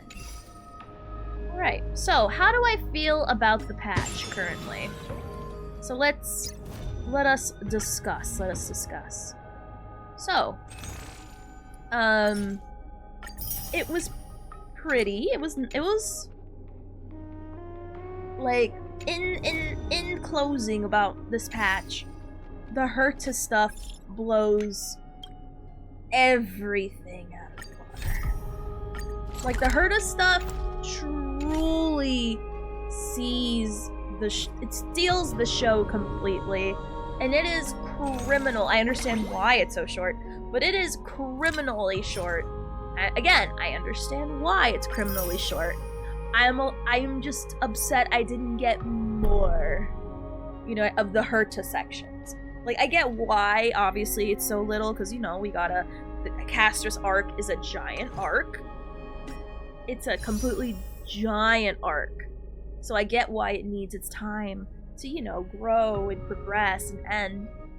Which I get it. And she got a special video too, bruh. She got a special video and everything. See, again, I get why they put they put all the effort into Castris, which I get it. But did anyone else get a special cute little video, or is it just her? Nope. But so I get why. The story was nice. It was nice. I'm glad that, you know, it did the things it did within its world well. My personal issues is, the same issues we have with 3.0, in my opinion. I don't care. I care a little bit about the mysteries of Agorius. Like the problem is we've been wondering what the mystery is this entire time. And yeah, it's cute. It's pretty. You know, it's the basic, you know, prettiness we expect from Hoyo. It's just... I mean, I don't know. Why am I supposed to be wowed at something that's... Like, I'm not wowed. It does the job. It's like a basic wrench. You know what I mean? Like, are you supposed to be really impressed and wowed by a wrench being a wrench? You know what I mean? I mean, the end result is pretty. You know, it helped you build whatever you need to build. But I'm like, am I really supposed to be wowed by that? Or like another thing, the end of the shoelace. That thing, the aglet, am I supposed to be wowed by that? I mean, yeah, it's an awesome invention. It does what it does well. But am I supposed to be blown away by it from something that's supposed to function as intended? No. Can you make it real pretty? Yeah, that can be the world's prettiest aglet, but I mean, again, it's the end of a shoelace. Am I really supposed to be wowed by that? Now, it's fine. Again, if it weren't so paint by the numbers and basic, I would like it more, but the problem is, it's the same Enforius problem. It's a basic story with a very pretty end.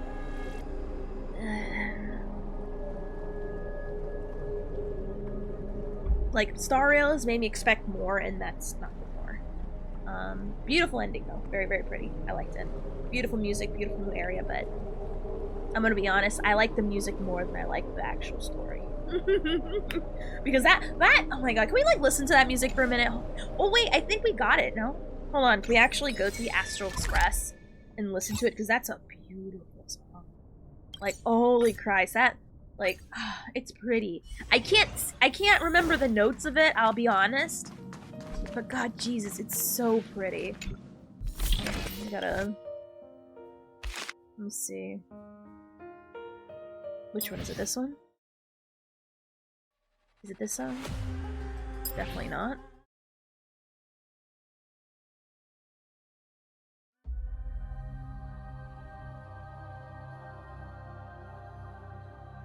No.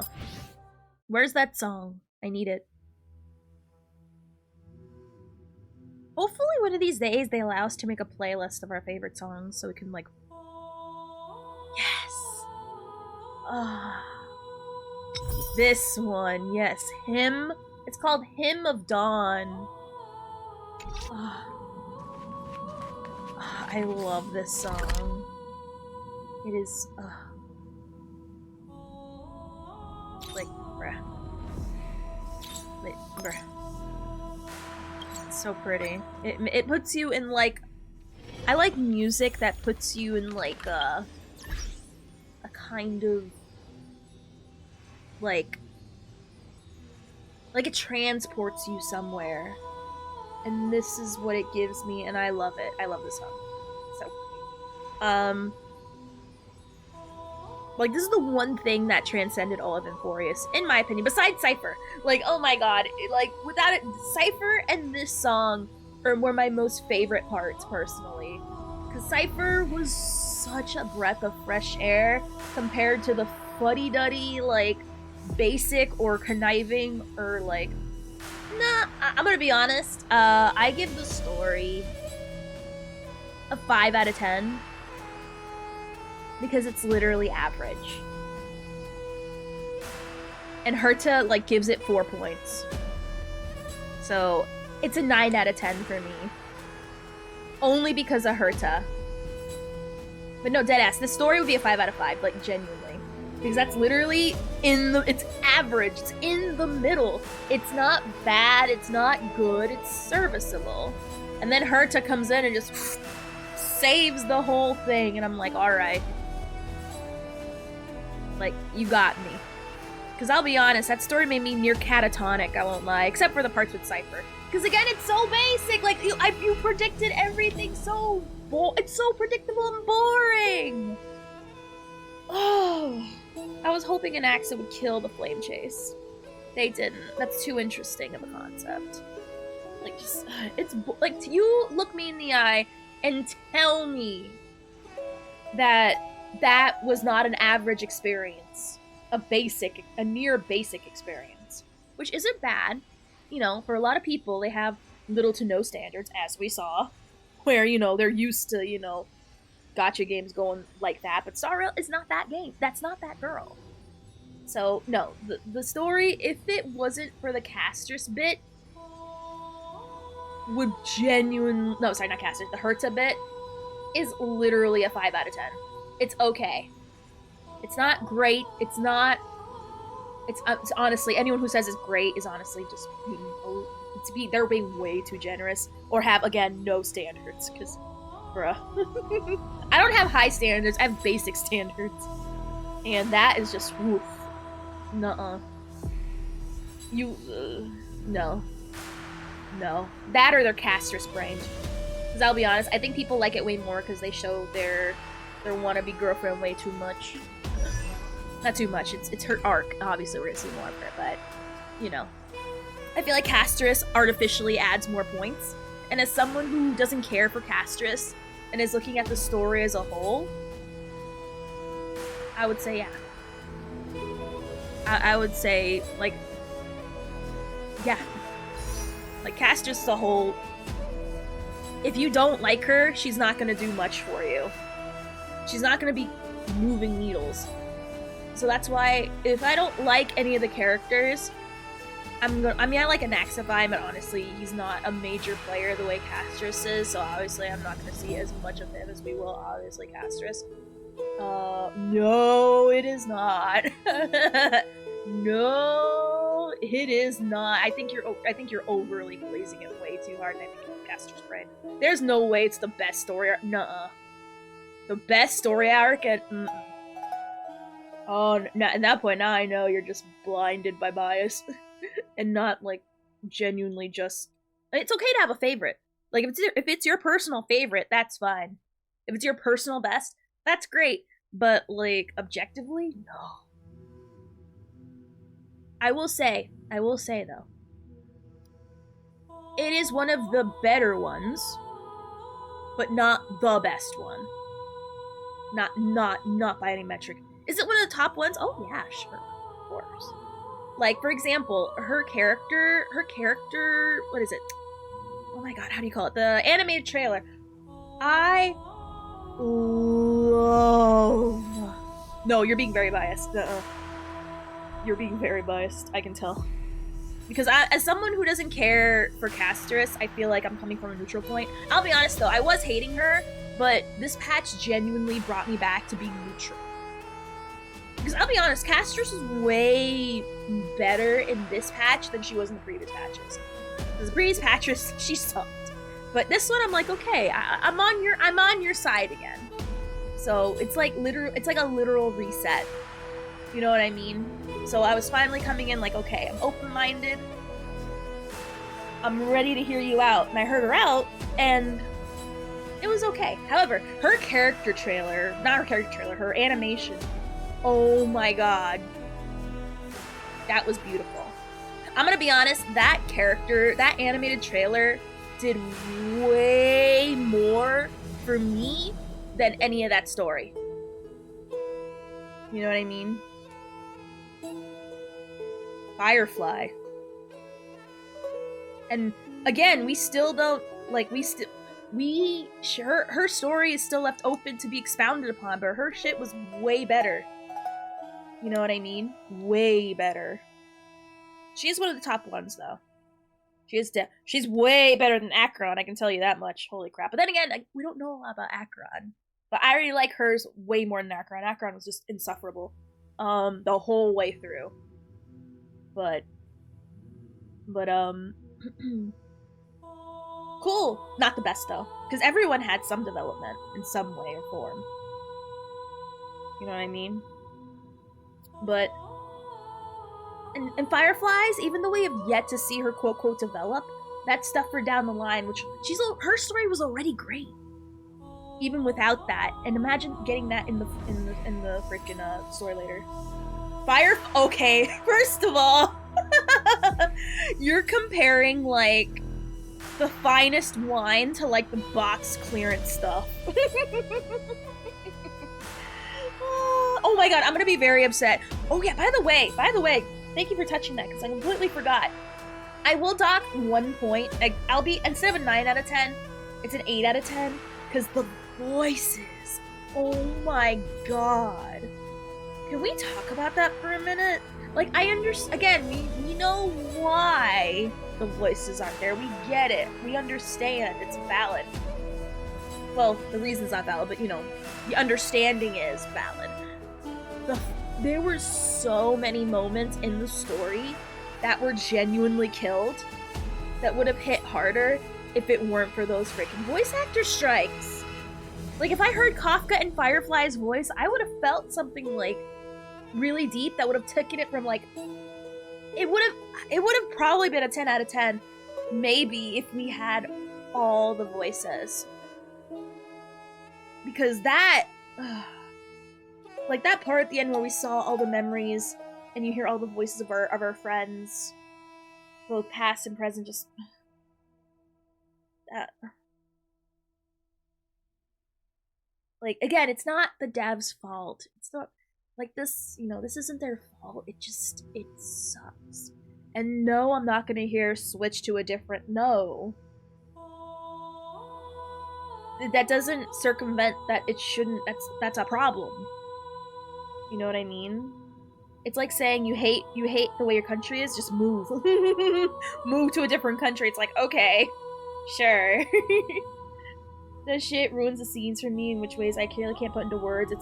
It really is, because there's times I was genuinely immersed. Like, genuinely, I was, like, feeling it. And then all of a sudden we have Himiko coming up with, or no, I'm gonna be honest, it's not Himiko, it's Dan Hung. It is so distracting. Like, okay, say what you will about Castris, you can have a debate about that, but the voice acting just...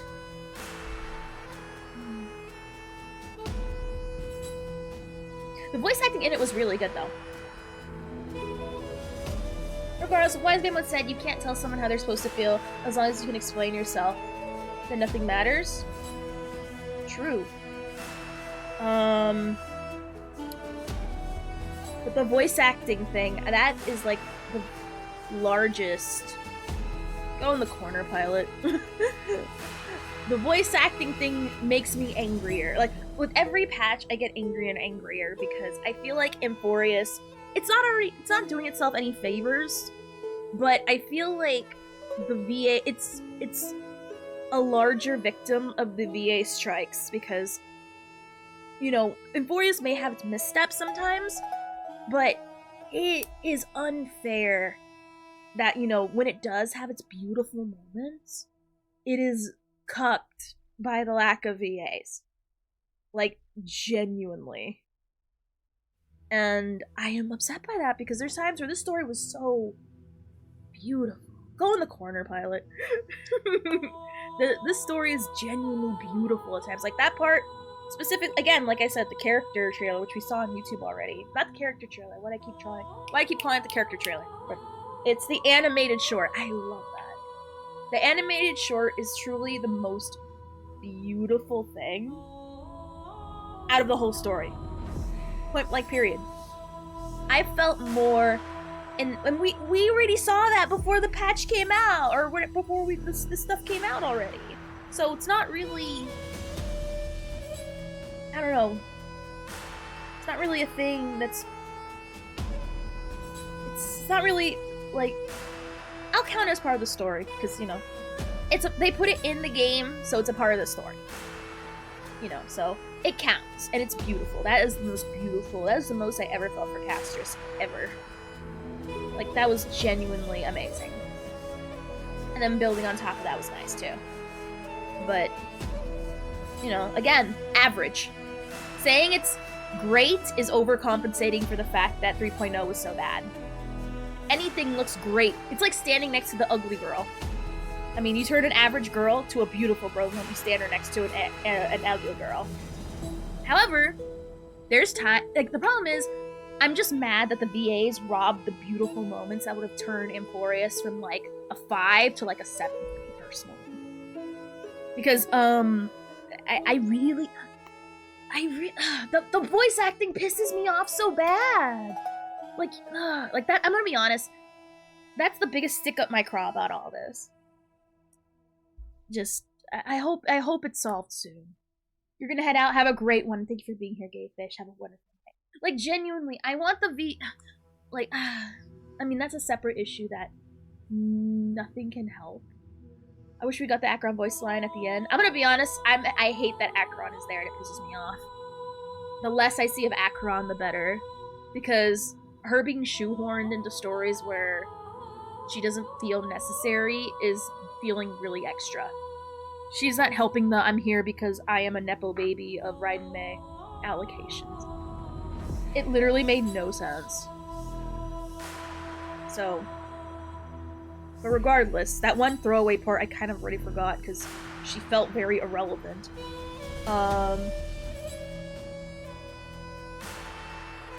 I guess that's the part I'm disagreeing with you. I'm talking about 3.2 by itself, but you're including Force as a whole. No, I'm talking about 3.2. I'm talking about 3.2 on its own. Acheron? More like Mutaron. I'm gonna be honest. I think what the one I'm more mad about being silent, besides Dan Hung, because he talks so much and it just is Firefly personally for me, not being voiced. But no, I'm talking about 3.2. It was an average experience. And I'll be honest, I'm not talking about Emporius as a whole, because if I was talking about Emporius as a whole, I would say it's slightly below average. Barely average at best. But this patch on its own, decently average, but in a good way. In a good way. Again, hindered by the stuff that's out of the game's control. And I'm gonna be honest, Herta a millionfold raised this patch. It a million times lifted up, and Cipher. But honestly, I'm not gonna pretend like Cipher was just as good as Herta, because that would be lying. That would me blindly loving Cipher bias blind me from the fact that, as much as I love Cipher, I know that's not. I mean, she was a highlight, don't get me wrong. I loved her, but, it's no question that Herta just... She elevated this patch, truly. Because, again, it was fine. I think Final is a Ravager, in my opinion, but we'll see. So, overall, it's fine. There's times where it's beautiful, and there's times where it's meh. You take that, you get an average experience. Slightly above average because of Herta. I'm gonna be honest, I would rather, if I had a choice between playing anything from Emporius, if Emporius was off screen, and we had to stick to either just Herta and what's going on with the Astral Express, and just hearing Emporius through black text, I'd be fine with it, genuinely. Maybe sometimes seeing the important bits, but I'd rather stick to Herta because that's way more interesting. like way more interesting. And I'm be honest, a lot more people would rather choose that option. And I feel like if the story was really that great, it's not. You know, no one's saying it is, but let's just assume someone is. Yeah, that doesn't. When you go back to looking at the story again, a lot of people aren't going to pick this option here. Again, not to say Caster's story is bad. I liked it. It was very beautiful. I liked it. Again, I almost cried at the animated thing because that was truly beautiful. That was truly. I'm gonna be honest. I want to watch it. We're gonna watch it because I genuinely loved that. That was beautiful. But you know, again, people would not choose that option if they had the option of the Herta storyline versus the this. Oh yeah, Fate Club. I keep forgetting. I'm not excited about it, but I am aware that a lot of people are, and I'm excited for them. Actually, I'm kind of excited that the Fate collab is happening because I know my passes are safe. Because I want Cipher. I need an Anaxa and want him. I really like Cipher, so I'm gonna get her. And I'm mad because I really like Hyacinth. So that's a lot of characters coming out at the same time that I enjoy. So I thank God that I don't like any of them, or I don't care about Fate Night, because if I did, I would be so screwed. My passes would be ruined because I don't have enough passes to get Anaxa and his weapon, Cipher and her weapon, hopefully Hyacinth if I have enough. Frick, I don't. The problem is she comes out first. I really wish Cipher came out first and then Hyacinth.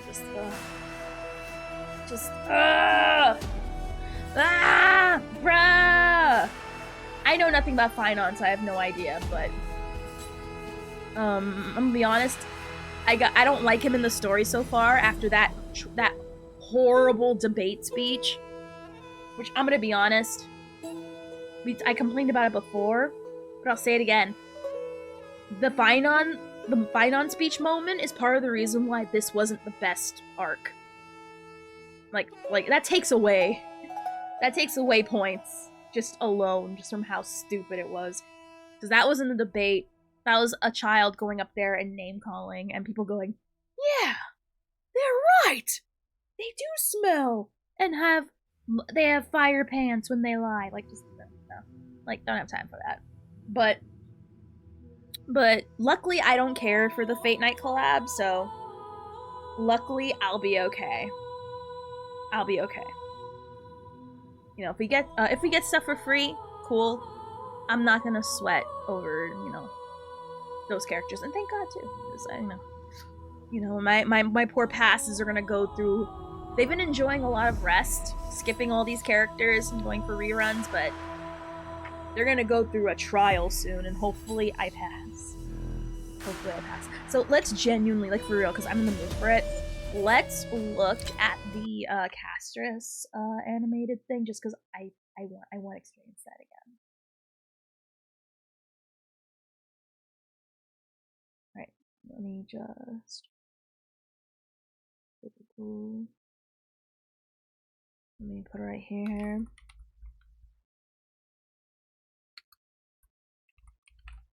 I'm giving everyone with a member sprite. That is an expensive what quest, if the and I wish benefactor you luck. bestowed upon you some top-ups?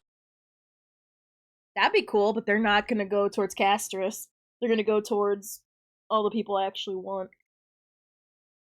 But that'll be pretty cool. That'll be pretty cool. Oh, wrong thing. Hold on, I need to put it in the one where you can see, like, all of it. Oh, that's the wrong window. Whoops.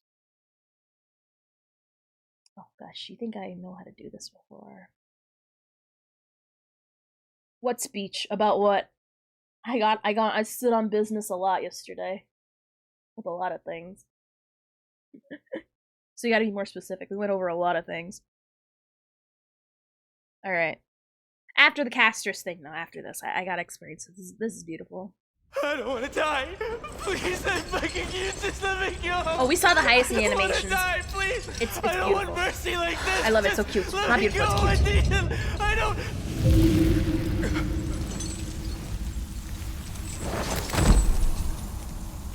Have a great one, Pilot. Thank you for coming in. I running away. Icy hands. Running away from the feelings. I see you. I see you. I see you. It's about them pushing Wind and Quantum. It's funny how so many characters in the future are confirmed Wind and Quantum. I'm glad they're helping. I'm glad that that problem of the lack of the element will be solved. It doesn't help with the now, though.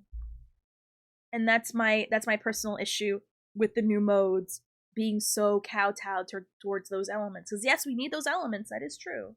And with more patches, you know, we won't be so cucked into only using specific characters because of their very unique element. But yeah. I'm glad we're getting way more Wind and Quantum. Because we need it, bro. Wind and Quantum are dry. They are dry. Like, they're dry. Like bone dry. Like the dragon bones you see at the end of Casters is staying dry. I ate 614 calories and burned 1. Jesus, yeah, no, rest up. That's a lot of calories burned. Thank you for coming in, though. But, take off the spoilers, because we're not doing spoilers anymore. We're going to the story now.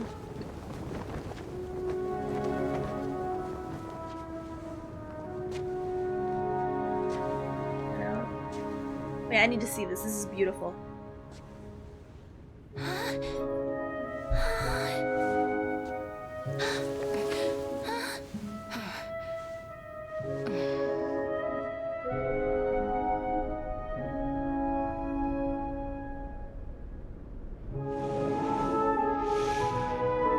Get it over with. End its suffering.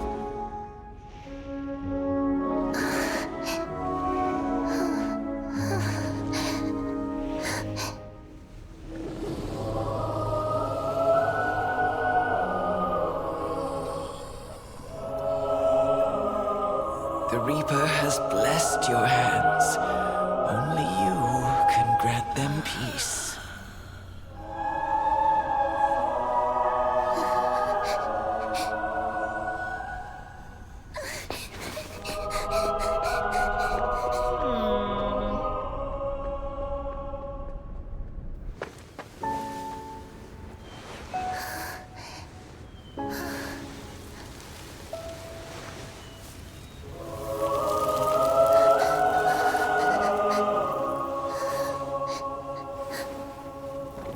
Embrace death. Walk alongside it.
that you, Castoris?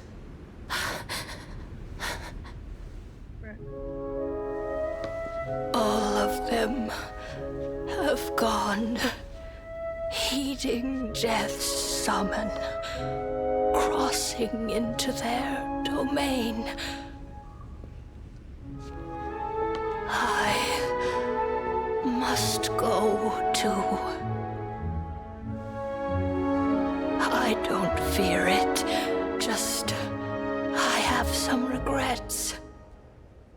Watching people leave this world again and again, it must be lonely for you. You must want to desperately embrace them before they go.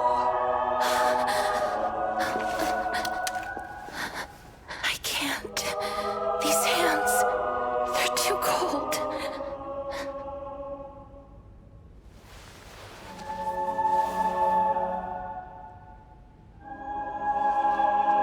But Big Sister Castoris, your hands are so warm. Just like anyone else's. So go on. Don't hold back. Give me a warm hug.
Can hands like these really be warm?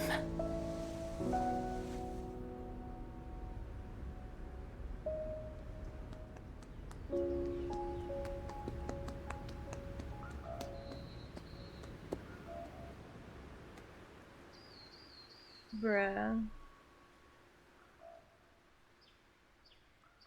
No notes. My only note is stop making me feel feelings. Cease. Stop it. I'm trying to be manly. Try to make me suck up my tears. I don't have tears, but I feel you're trying to summon them from me. And I am not gonna heed that call. I refuse your call for the tears. Just see, this short did way more to me than all of anything in 3.2, 3.1, anything, and nah, this did more for me. I mean, there's only so much you can do in the game, of course, but the game does other stories so beautifully well. So, like, oh my gosh. It was beautiful, though. This alone, cinema. Amazing, great, fantastic, just literally no notes.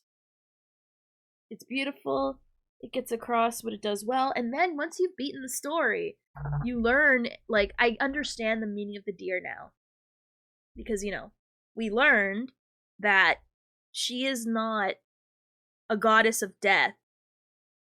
Well, she is, but she's also the goddess of life. It's life and death. And that deer represented life and death, with life being at the end, being a hint as what is to come, and what they learn about her at the end of the patch. It's just, that was beautiful. It was very beautiful, beautifully done. Love it. I love it. It's amazing. So, I want the whole story just to be like this.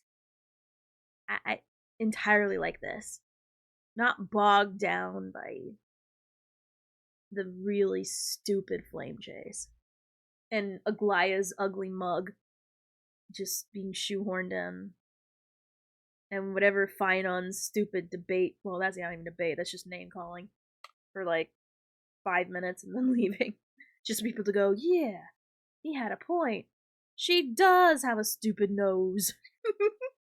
Yeah, no, I have no nose. Beautiful. Beautiful. Love it. Love it. Love it. Love it. Anyway. So, here's what we're gonna do. How long is this, this anniversary stuff? Because I'll be honest, I am not in the mood to do them. Well, I'm not talking about today, I'm talking about like 32 days. Oh, we have a while. Alright, so here's what we're gonna do. I'm gonna go to the bathroom. Cass's story is kinda a little depresso. I mean, the story of death is very depressing, so yeah. Like, death is not like a fun option, especially the way they explore it. You know what I mean? So I get it. But yeah, I gotta go pee.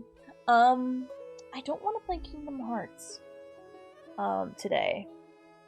We might tomorrow though. Because I do kind of want to continue that, and then once we're done with Kingdom Hearts, we'll do the anniversary stuff. So I'm gonna BRB. We gotta debate what we want to do, because I want to actually watch the new Content Cop while doing my Hello Kitty dailies. And that'll be like a good hour.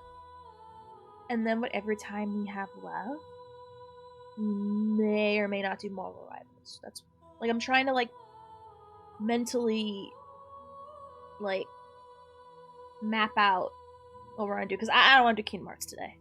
I don't feel like I'm in the headspace for that. But I do need to go to the bathroom, so I'm gonna BRB, play some ads, turn off pre-rolls. Don't go now, okay?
Thank you. Oh, wait. Where did I go? I closed it. Why? That makes no sense. Bruh. Oops. Oh, well. I don't even know why I closed it. I didn't mean to. It just, it happened to be that way. That is what we call my bad. Alright. So. Here's what we're gonna do. I don't normally do this often. So don't expect what we're gonna do, what we're about to do all the time. How you doing, Pans? Hey, how's it going? So I feel like watching this new content cop is very monumental. I feel like it's history being watched right now. So what we're gonna do is, because Hello Kitty is very cozy, very relaxing. You don't have to focus too hard on what's going on. However, I really want to watch the content cop about, for some reason, Ethan Klein. And I saw a little bit of it literally right before stream. And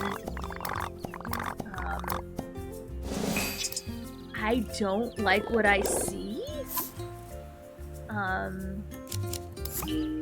But, while we do the Hello Kitty, we will watch the content cop together. Again, I don't do this often for all videos. I feel like this is specifically something I feel as a family we can watch together. Kind of like figure out what's going on. You know what I mean? Like, what's happening here? Does that make sense? So that's what we're gonna do while also doing our Hello Kitty dailies. And yes, this game does have dailies. And stuff, which is great. I love it. It's very relaxing, very nice. Yes, I'm fairly progressed very far in this game. I have the area with the little stars unlocked. It's fairly built. I got a lot of stuff unlocked. I got a lot of the stuff going on. So it'll be a nice background visual with the nice colors and movement while we watch this content cop. And then because it won't finish by the time stream's over, we will do some Marvel Rivals with viewers, of course, to wrap up the stream for today. And then tomorrow, we're gonna go right into Kingdom Hearts. We're playing Kingdom Hearts, the remake for 1. I'm so excited. Or not the remake, the remaster, whatever you call it. So, let me bring up the video, because I feel like this is something I want to watch with you guys and also discuss, because it is a lot to take in. It's a lot to take Israeli. All right, so destination. So it's a lot, especially given how iDubbbz has been a lot recently. You don't need to know a lot to know that he sucks. He's the kind of guy that once he gets married, he's lame. And the moment he got married, the moment he started dating that girl, I forget her name, but he instantly sucked. So we're going to be watching the content cop. And I want to learn more about what's happening. This will be very relaxing, very cozy. It's gonna be great. Anyway. Destination, the beach is surprisingly dangerous. Consider the fucking thing in our defense, like, actually, Hila's not a baby killer. Actually, accusing Ethan of killing his dog is maybe too far, because they have mobilized such an insane harassment group. Make sure it looks okay. That anybody who says any fucking thing, they will attempt to ruin their lives. And once again, I'm the crazy one. It's not bad enough that I have this group of people. What we do here is go back.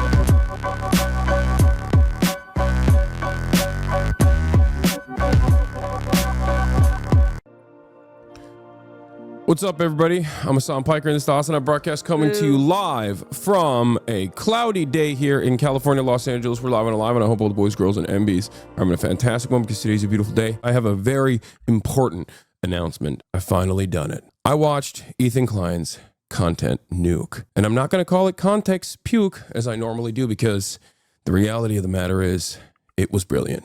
Nothing was out of context. Everything was correct. I am an Islamist, fundamentalist, radical terrorist. I am a vicious anti-Semite. It's true. Most importantly, Ethan is more attractive than me, both physically and also mentally. I've been lying about everything, including my glasses. They're fake. He was right about that. That's not even in the Content Nuke. And he was right about that too. How did he know everything? How? Wake up, Ethan. Wake up, Ethan. Ethan, wake up. Wakey, wakey, Ethan. Wake up, Ethan. Wake up. Time to be awake, Ethan. Wake up, Ethan. This is no longer a dream. This is a nightmare. Wake up. Ethan, the dumb bitch is telling you to wake up. Wake up, Ethan. Wake up. Wake up, Ethan. Ethan, wake up. I don't know who that guy is, to be honest. Since anyone? Just wake up. Wake up. Wake up. Wake up. Wake up, Ethan. I'm not going to do a react content yet, chat. I'm the same. Nobody's telling you to wake up, Ethan. Yummy, I love Sabra hummus. Wake up, Ethan. Wake up. Ethan. Wake up, Ethan. Wake up. Wake up, Ethan. Just wake up. Ophi, the accident wasn't your fault. Wake up, Ophi, wake up, Ophi, Ophi, wake up. It's not your fault. Bruh, just, like, I can tell that this is gonna already be AIDS. But that's okay, I love it.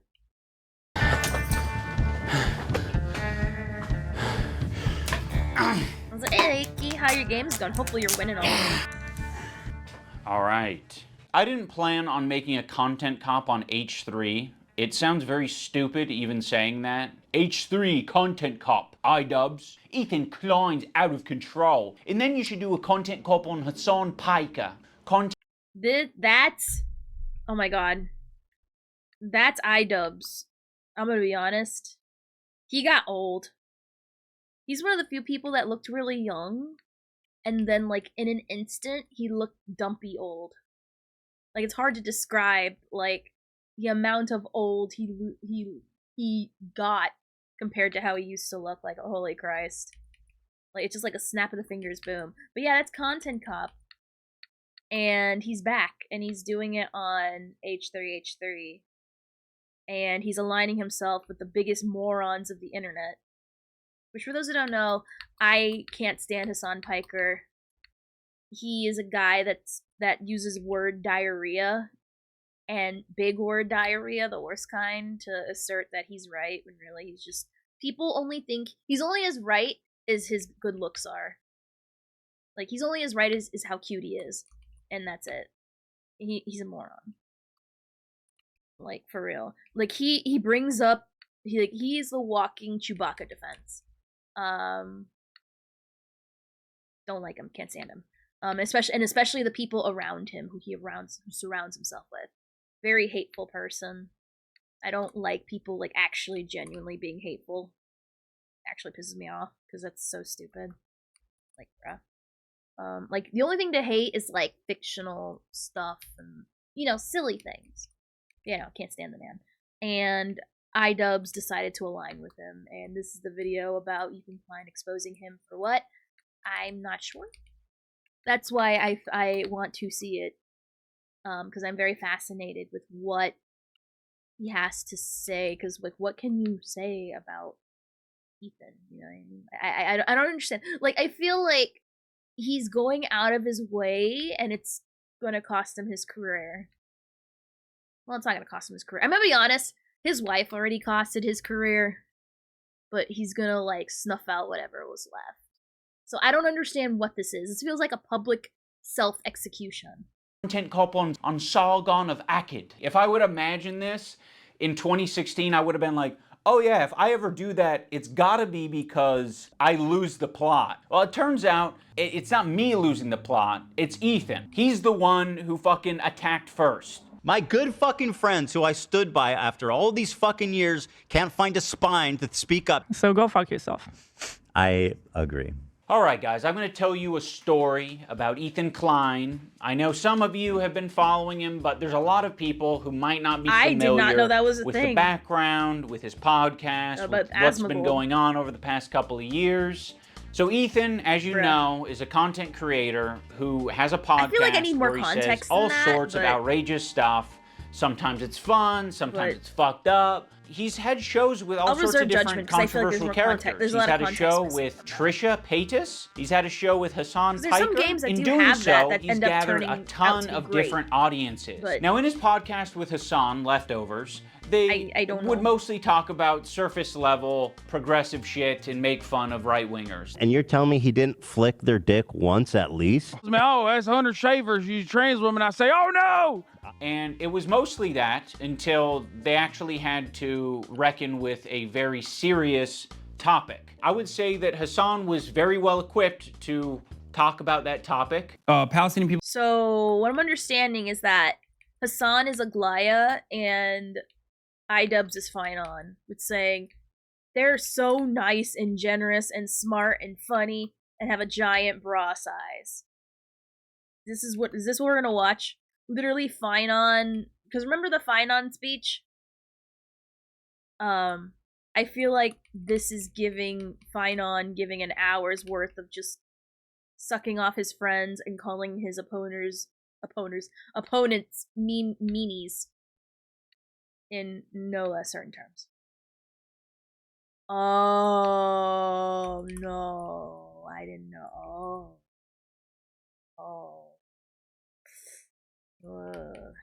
That's a yikes from me on that one. No, that's not okay. That's not okay. That's not okay. Ugh, a game about that. No. People living in the West Bank are subject to these horrific conditions, horrific living conditions by the state of Israel, America's greatest ally and the only democracy in the Middle East, if you ask Republicans and even liberals. Well, the dance he invented was so kick-ass.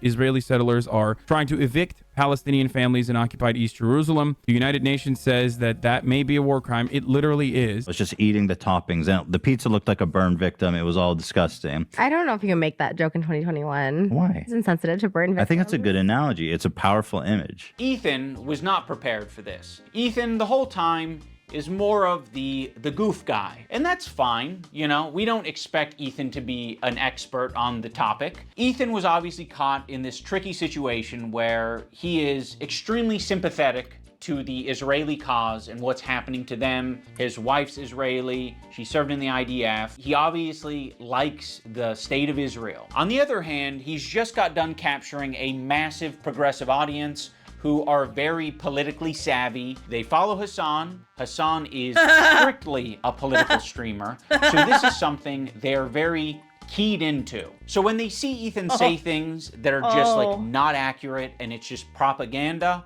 they're gonna call it out. From the river to the sea essentially means the state of Israel is going bye-bye. So this massive progressive audience that Ethan has, adopted over the years, they're becoming increasingly critical of his position because now he's talking about it not on Leftovers, he's now talking about it on his podcast. What I want to do is show you guys how I see Israel, because you don't see that. When you listen to Hassan and you hear all these fucking mega lefties talking about it like it's some super racist, crazy, like Jim Crow style of society. Like, I can't wait to show you guys. The other day, BB fired a really good guy that a lot of people are pissed about. So Ethan is having this back and forth with his liberal audience, leftist people online, progressive content creators, Hassan, all of these. He's defending BreadTube. It's brown nosing. It's all brown nosing. Both sides are annoying. Both sides are very annoying and obnoxious, but I hate extremes.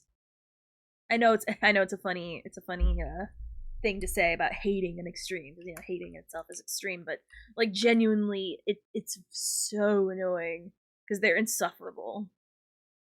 Different people. He's finding new people every day, He's being basically, to get in insufferable fights again. with. Of all people, this guy, Matt Lieb, Frogan and Denims and all these dipshits, and everybody thinks this guy's awesome, apparently.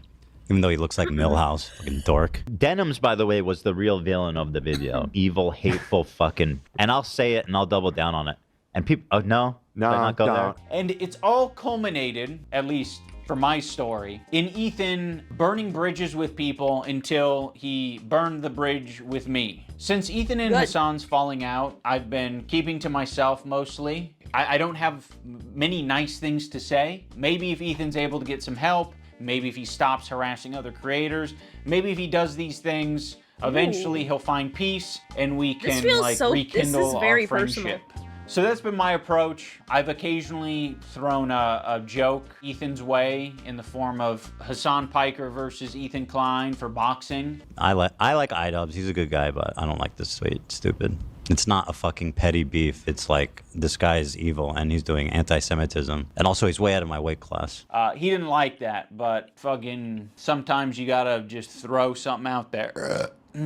I used to work with this video editor named Froggy Tonic. I discovered him because he was in the circles online that I was in. And one of those circles is an H3 fan. He watched Ethan's content, he liked Ethan's content, until he didn't like Ethan's content. There would be an occasional Froggy tweet where I'd be like, I agree with that, you know? Like, I'm not gonna endorse it, I'm not gonna retweet it or like it, but fair enough.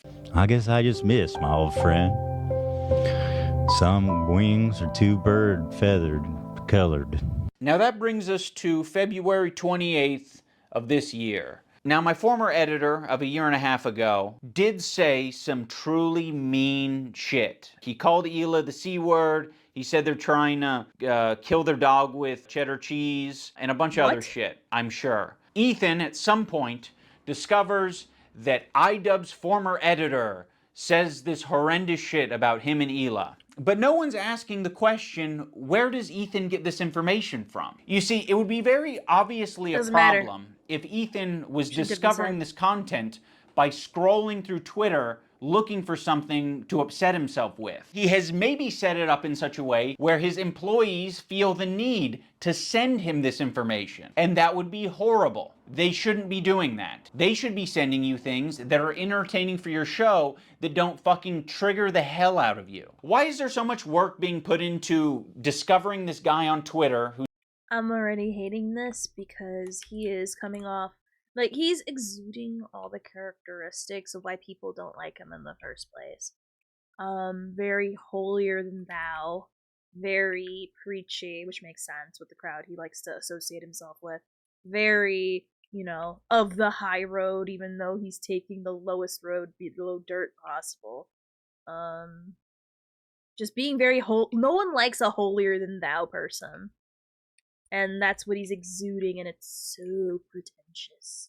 Who's barely getting any interactions, linking him to me and posting on the Reddit when there's no work being put into who the fuck is the person on the Reddit who's posting this in the first place. If you do a little bit of research, it seems like it's an account whose intention is to make Ethan crash out. One of the users on the Snark Reddit points this out. People do that They're all like, the time to I've seen streamers, this though. account before. And, This like, account content has creators always trying to scraped make you its crash out. history, and it's now trying to make Ethan burn bridges. That's normal. This is within Ethan's own community. Like, this is the thing that he needs to be critical of. It's not me. So yes, I am willing to admit that my former editor was being very nasty, uncharitable, and fucked up towards Ethan and Hila on Twitter. But Ethan and Hila are doing the same shit on their podcast. So I don't want to fucking hear it. Terrorist supporter.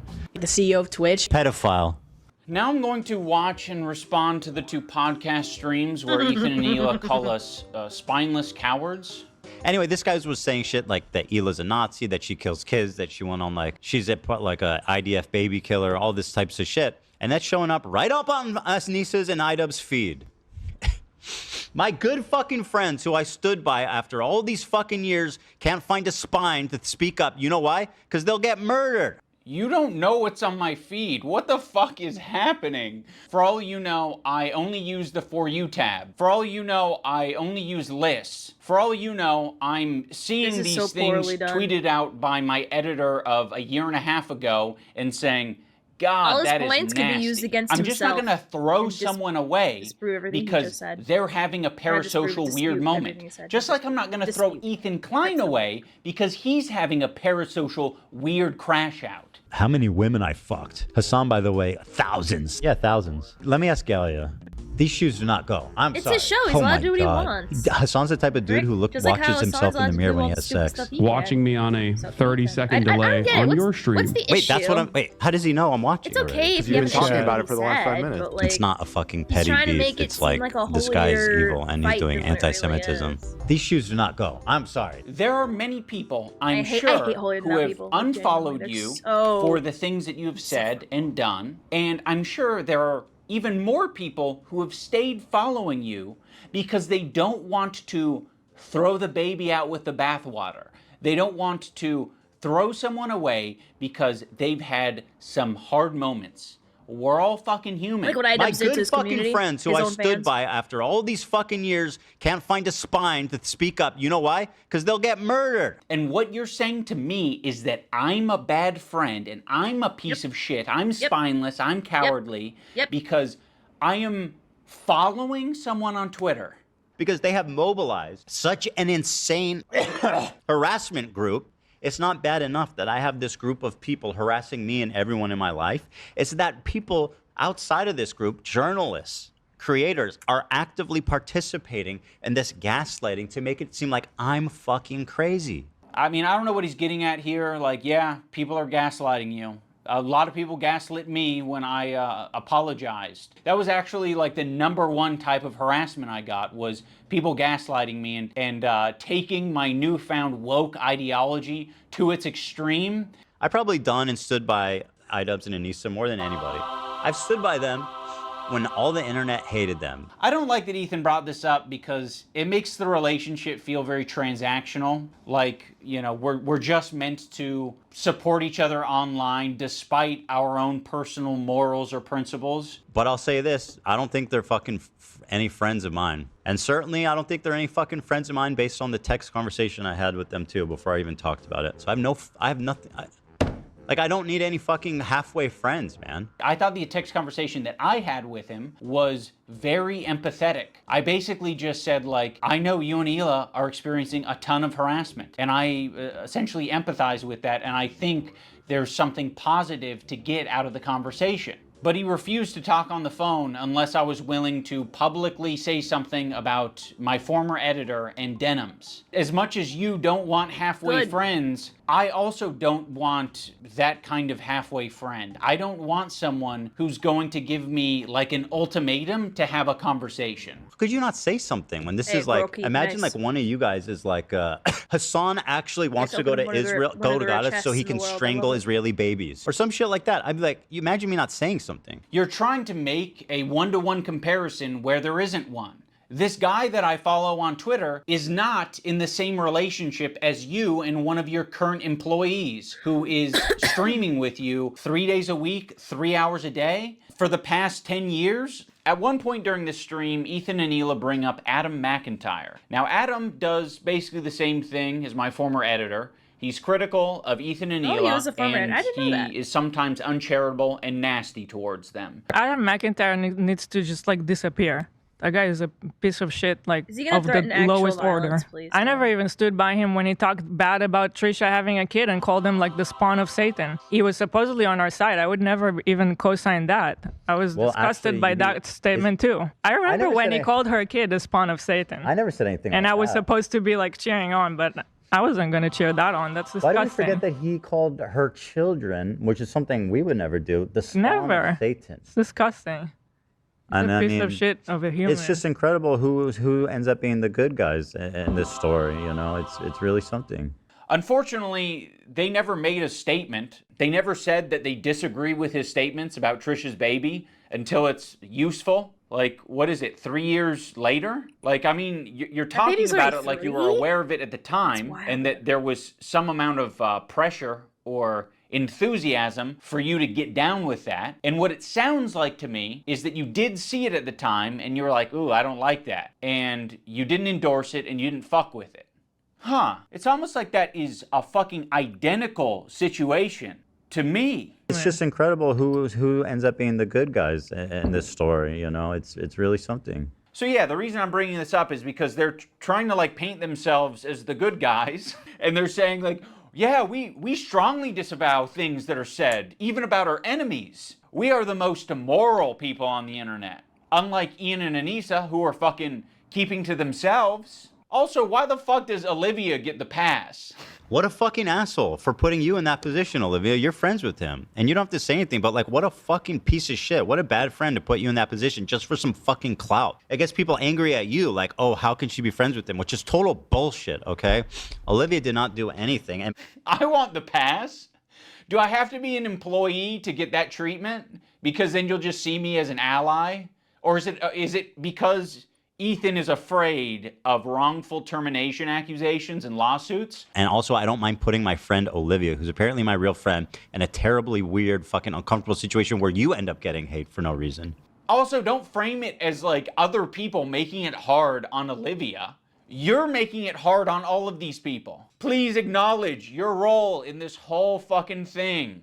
Like, it's crazy how warm Ethan is to Olivia and saying how Olivia is essentially just a victim in this whole thing. It gets people angry at you, like, oh, how can she be friends with him? Which is total bullshit. But me and Anissa are spineless. Ethan, your whole system is scrambled. My intention isn't to throw the employees under the bus. Like, you guys serve as the fucking foundation for calling out Ethan's hypocrisy on the whole subject. And I know that you guys have probably pushed back against Ethan over the years. How often are you supposed to do that? Do you have to do that every fucking week? It kind of seems like it. And that's exhausting. I don't want to confront my boss. It's not my fucking job to confront my boss and say, today's segment on rapists and pedophiles on Twitch was not my favorite segment to be a part of. Yeah, friends like these. Oh yeah, and our other good friends. Yeah. Anissa and Ian. Thanks, Anissa, for standing up for your girl.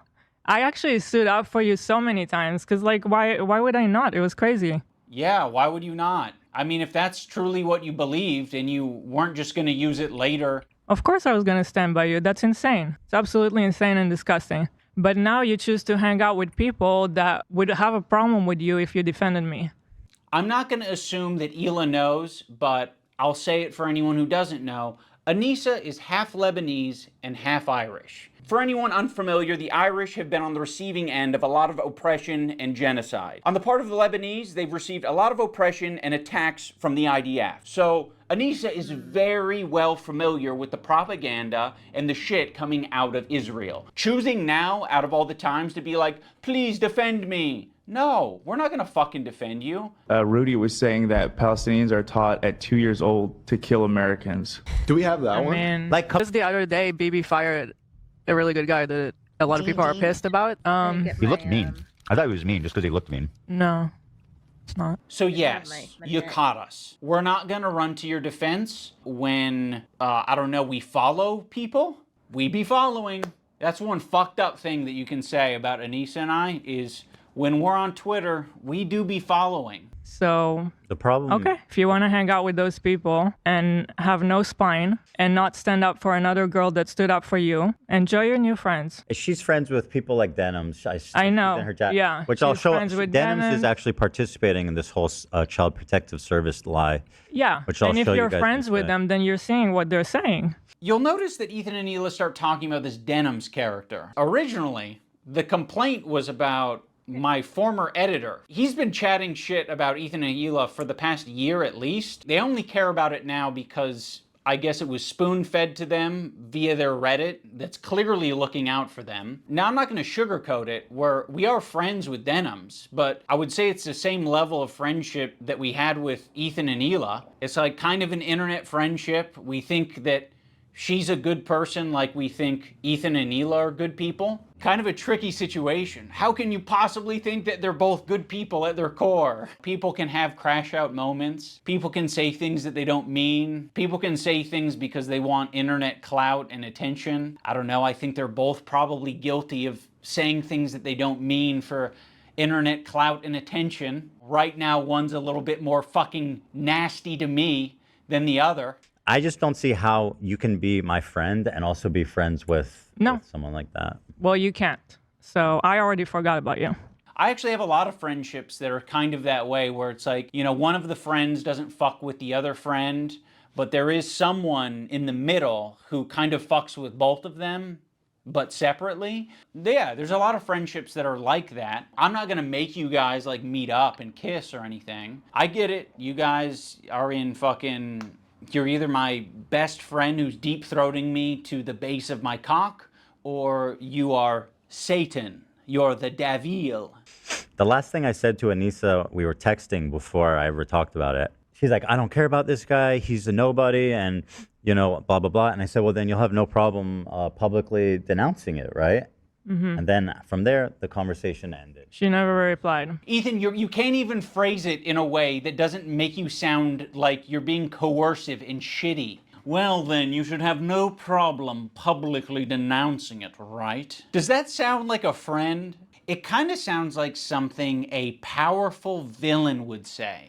But it was so funny how she immediately went to comment everywhere, like on our subreddit. She immediately had to comment like, oh, he doesn't work with us anymore. But that was it. That's all she said. But then say that you don't Okay, do you have anything else to say for your friends though? One of the reasons Anissa was so quick to clarify things in your Reddit is because your Reddit was already talking about who this editor is. And they were spreading misinformation that it was our co-host on our podcast, Uncle Dane. So yeah, the last thing we wanted is this guy getting pulled into this mess, and you guys don't give a fuck. Would it have been nicer and more supportive to say, we don't agree with the things he's saying and we support Ethan and Hila? Sure. Like, yeah, that would have been a nicer thing to say. Our silence means something. It means that we would like to pause this relationship until you figure your shit out. And then maybe we can find a moment in time, I don't know how long it'll be, but a moment in time in the future where things are a little bit easier to broach. I don't think we need to do it right now, but you've insisted that this is an important thing to address. I would have been perfectly fine with you not blasting me on your Instagram story. I would have been perfectly fine with you not blasting me and my wife on your podcast twice. I would be fine with you not brigading my comment section on my podcast that gets 3,000 views a week because I prefer to not do harassment campaigns and instead talk about Vampire's Kiss. Like they say something like he doesn't work for me, and I strongly disagree, and I support Ethan and Hila. The problem is that she doesn't. That's the problem. That's the problem. She actually She thinks they have a point. That's the problem. Yeah. So go fuck yourself. I agree. Go fuck yourself. What about your girl? This is what I'm talking about. This aggression that you're putting out into the world. What the fuck do you think we're gonna do? You think I'm gonna fucking sit on my hands when you do this shit? Like, this is nasty. We had such a fair response to what you guys were going through. We don't support harassment. It's a bad thing, but it happens, and you're perpetuating it. You fucking propagandist, lying scumbag, terrorist supporter. He probably sets up a mirror and jerks off watching himself. Dan KKK Clancy has a similar view of Hitler. Because Dan Clancy, the Nazi, fucking anti-Semite. Right, I forgot that was You can't expect other people to stop harassing you if you continue to harass people. Let's think about it on a micro level. Have you ever been in a comment section and found someone to argue with? It doesn't stop. It can literally go on forever if you don't want to touch grass. I mean, yeah, this was kind of like a line, what happened today, that should never be crossed, even by like the most cynical, toxic people. It's going to have ramifications in terms of how I conduct myself. In terms of these fair weather friends who are, you know, so happy to be friends as long as they're getting something out of it. Ethan, that is a rich thing to say. Like, you're the H3 podcast, okay? There's a lot of friends of the show. There's even more fair weather friends of the show. Let's not get into this shit, okay? That is so bizarre and insulting to suggest that I was only ever being friends with you to get something out of it. No, I'm friendly with you, and I'd say I'm a light friend because it's been pleasant hanging out with you. I've enjoyed your content over the years. And as of late, it's gotten really fucking shitty. Yeah, so go fuck yourself. I agree. Who else? Who else do we want to burn today? Who else do we want to burn today? You're making it so fucking obvious that this is your emotional dumping ground. It's horrible. This is not what podcasts are. There was a way to approach this to say like, yeah, we feel hurt by you guys not saying something.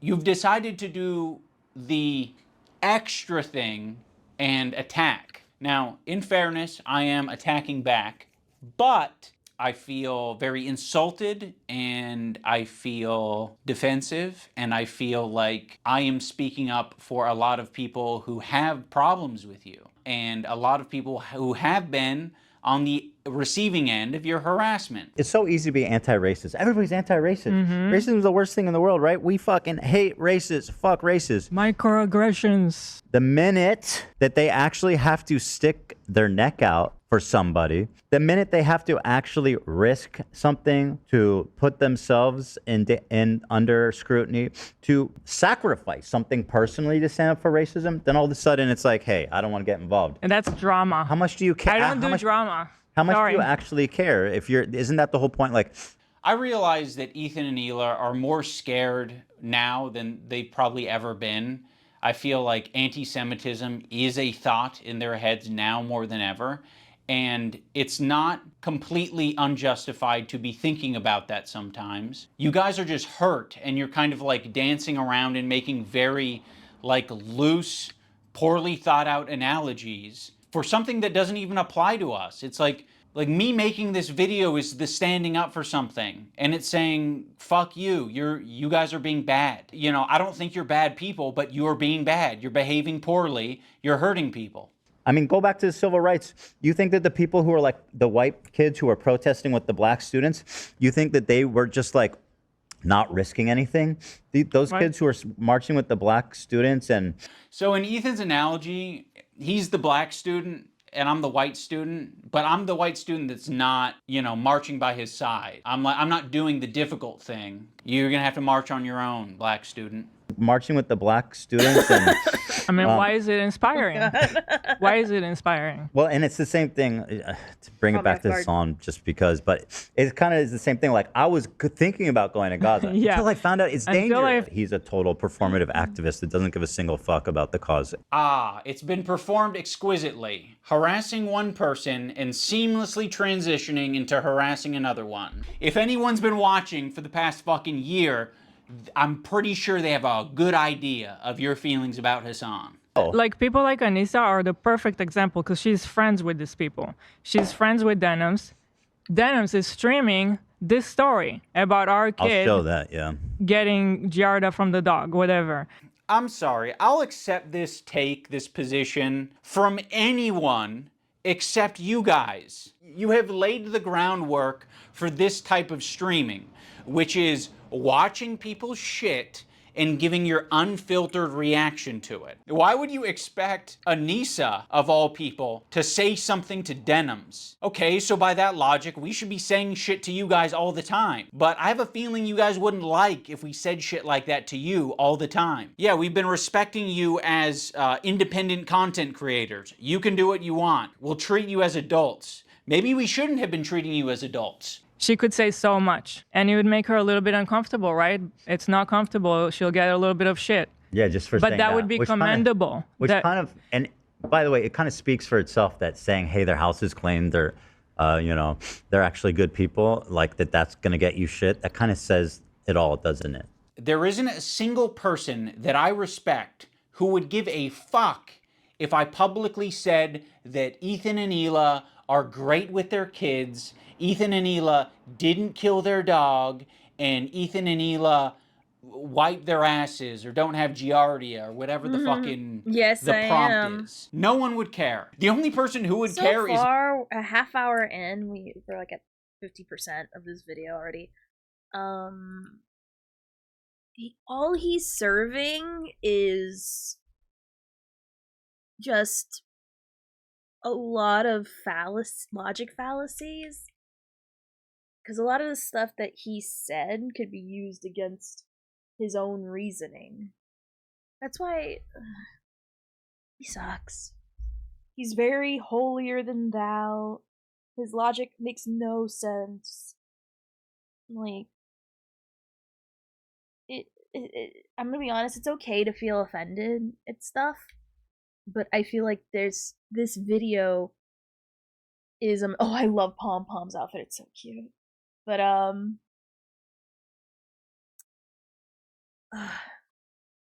this video of iDubbbz is a mistake.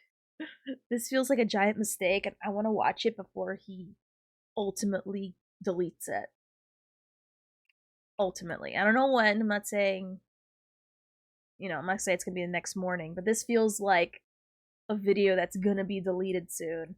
And for the sake of history, I want to make sure that I see it before he gets rid of it. And he writes a whole Twitter about how sorry he is. Because so far this video is giving off, Timmy didn't like my 6 spokes on my bicycle, and he's crying about it for an hour. I know, right? Right? Well, that and a lot of other people are reacting to it too. But I want to see it, because this feels like, I normally don't just straight up watch videos on stream a lot. I mentioned this before, but I feel like this is substantial enough where I want to watch it as as like a part of history. You know what I mean? Because I feel like this will not be up for long. If it's just bruh. Does it get worse? It's pretty bad as it is right now. Because so far, it's a lot of wham, wham, wham. He called me meme names, wham. He's just wham, wham, wham. Now, there's some stuff I do agree, but it's a base level of no one likes to be called a bad name. You don't need to make an hour. That doesn't justify making an hour video because wham wham was called a bad name. Because honestly, who cares? People will call you whatever name it is in the book, even if it doesn't match the description of you. Even though you know it's not true, people will say whatever to get under your skin. Really? Now, as someone who never watched the old Content Cops, I have no idea what to expect. But this seems like I'm assuming the old Content Cops are very I feel they're more. I'm not saying he doesn't have proof of anything he says, because he does come up with proof of it. It just feels like instead of going with factual evidence of like the case of the matter, he's just bringing up evidence of, oh, he's a meanie. Like, instead of like bringing up like historical documents, like, oh, this day Ethan like had like, I don't know, for example, like a bad charity thing, and here's the day it happened, and blah blah blah blah blah. Like he brings, like, he's factual, and then he brings up his stuff along top of it to like make it funny, and also to like make a commentary over it. Meanwhile, here it just feels like bitter. He's just bitter. He's bitter. It feels like he's bitter about everything, and it's manifesting into whatever this is. Old Content Cops, he did more to them. Like, watch Leafy Rice Come On Keemstars was classic. I remembered seeing clips of that, and I remembered, I remember it. Back, you know, before iDubbbz sucked. Like, the moment he got married, he got ruined. There's some people, I swear to God, they're not allowed to get married. Because there's some people, I don't know what it is, like the moment they get a wife, something ticks in their brain where they suck now. And I don't know what it is. It's not the woman. Because, like, that has to have been there from the beginning, and they just needed the woman to activate it. You know what I mean? Because, yeah, his wife sucks, but, like, I feel like that's not her fault. He deleted them all? Oh, well, we better keep an eye on this one, because this one might also be deleted. So there you go. But anyway, oh yeah, this will be in my YouTube channel, by the way. I forgot to mention that. So, moving on. It's me, because I'm like, why did I tweet this out? I'm not tweeting out because I'm not your fucking lapdog. That's why I'm not tweeting it out. I'm not saying it to my audience because I don't give a fuck. It's not my business. That's, in my opinion, doing something that's difficult and standing by your principles. That's the whole point. That's what makes standing by your principles I used to watch a ton of Leafy. admirable, is that it's not always... It was wild in watching Leafy around the time of the Pokimane stuff. Because I remember he didn't upload for the longest time. And then all of a sudden he started uploading like a ton out of nowhere. And a lot of it was on Pokimane, and it was genuinely funny. And then he disappeared again since because Pokimane, I assume, sent the Twitch Mafia out for her. Or, I'm sorry, him. I'm sorry. Sorry, Leafy. Misgendering 2020, I know. I'm sorry, 2020. Whatever year, current year argument. And yeah, now he hasn't uploaded since. And it's really interesting watching YouTube around the time when there was no Leafy, and then there is Leafy, and then all of a sudden there's no Leafy again. Really cool. It's weird. always easy. Why are you saying that I'm not standing up for my principles when you don't even know what they are? I get, like, we're a little bit past directly naming me, so we might have gone off on a tangent. If you maybe accepted the phone call and we talked about it, you could have asked me, hey, what are your principles? And I can tell you the way I've been behaving is exactly in line with my principles. Now we're going to talk about the BDS list. We're going to start off with Frogan because obviously this is like as bad as it gets. If you're following Frogan, that can only mean that you're anti-Ethan. Oh, this is not a good start. Love of the H3 podcast. What in the world You is are following this? Frogan, so that means that you are anti-Ethan. Sam, Morg Pie, friend of the show. Olivia, Ian, Morg Pie Daily sucks. Dose of Internet is anti-Ethan. Jesus, this is fucked up. Pokimane, I love comment Daily etiquette. Dose. Oh shit, Asmongold's in here? Asmongold follows Frogan? No, Asmon! I feel like he got me, and then lost me. That means you're anti-Ethan. That's fucked up. We're gonna want to avoid these creators at the top of the list, but one tier below them are the creators who associate with them. They're essentially endorsing all of their statements. You got me, you got Anissa, I think Hassan's in there. You'd think that Hassan would be on the top of the BDS list, but that's not the case. Hassan provides additional value for people. Ethan can turn a blind eye to people collaborating with Hassan because that's what he did. You gotta be the lowest of the low to be associating with the glug-glugging him Frogans again. and the Denims of the world. To Wipe off associate your with mouth, Hassan, there's that some just hanging makes off your sense chin. because he's famous and he's got a massive fan base. Also, Ethan still follows Hassan on Instagram, so Hassan is in his feed. And that's showing up right up on us Nisa's and iDubbbz's feed. It's important to remember that this is a living document and people can be removed or put onto it depending on how Ethan's feeling that day. You have this other tier of creators that exist below Hassan but are still anti-Ethan, but Ethan really doesn't want to bring your attention to these ones because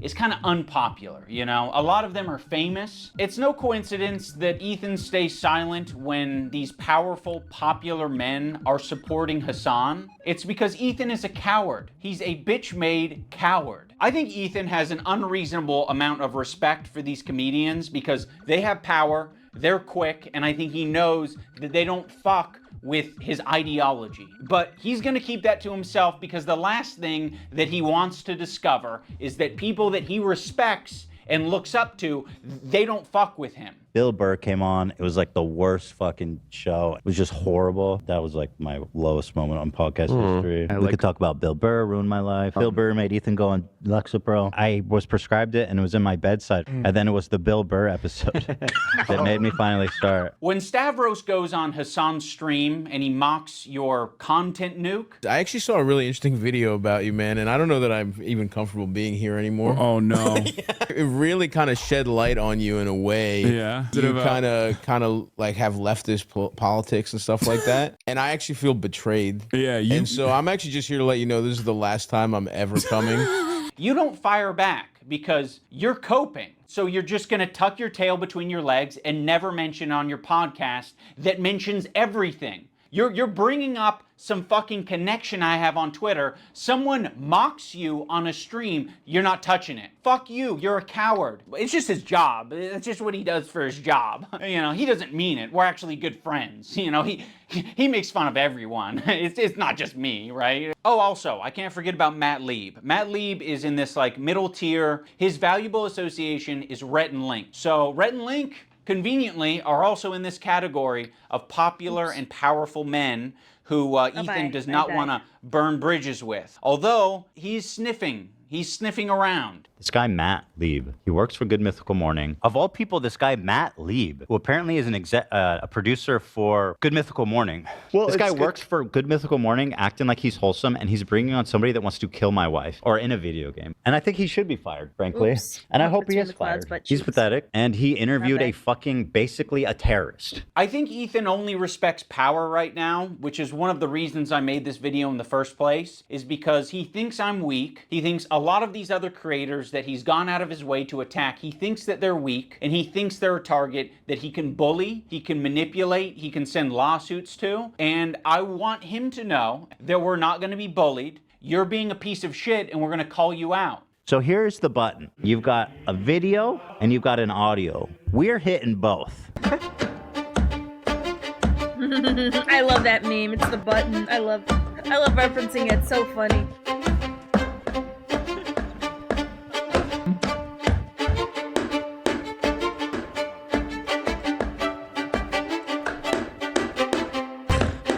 It's a good thing to have. I can say all the Ophiisms I can without worrying about getting banned. There's no point. So I can say it, and I won't get banned. Yeah. It's fantastic. Oh, shit. Like, how pathetic are you? Don't worry if you don't have it all now. I'll garnish your wages. I don't like pedophile. Like the Eye of Sauron. I see you.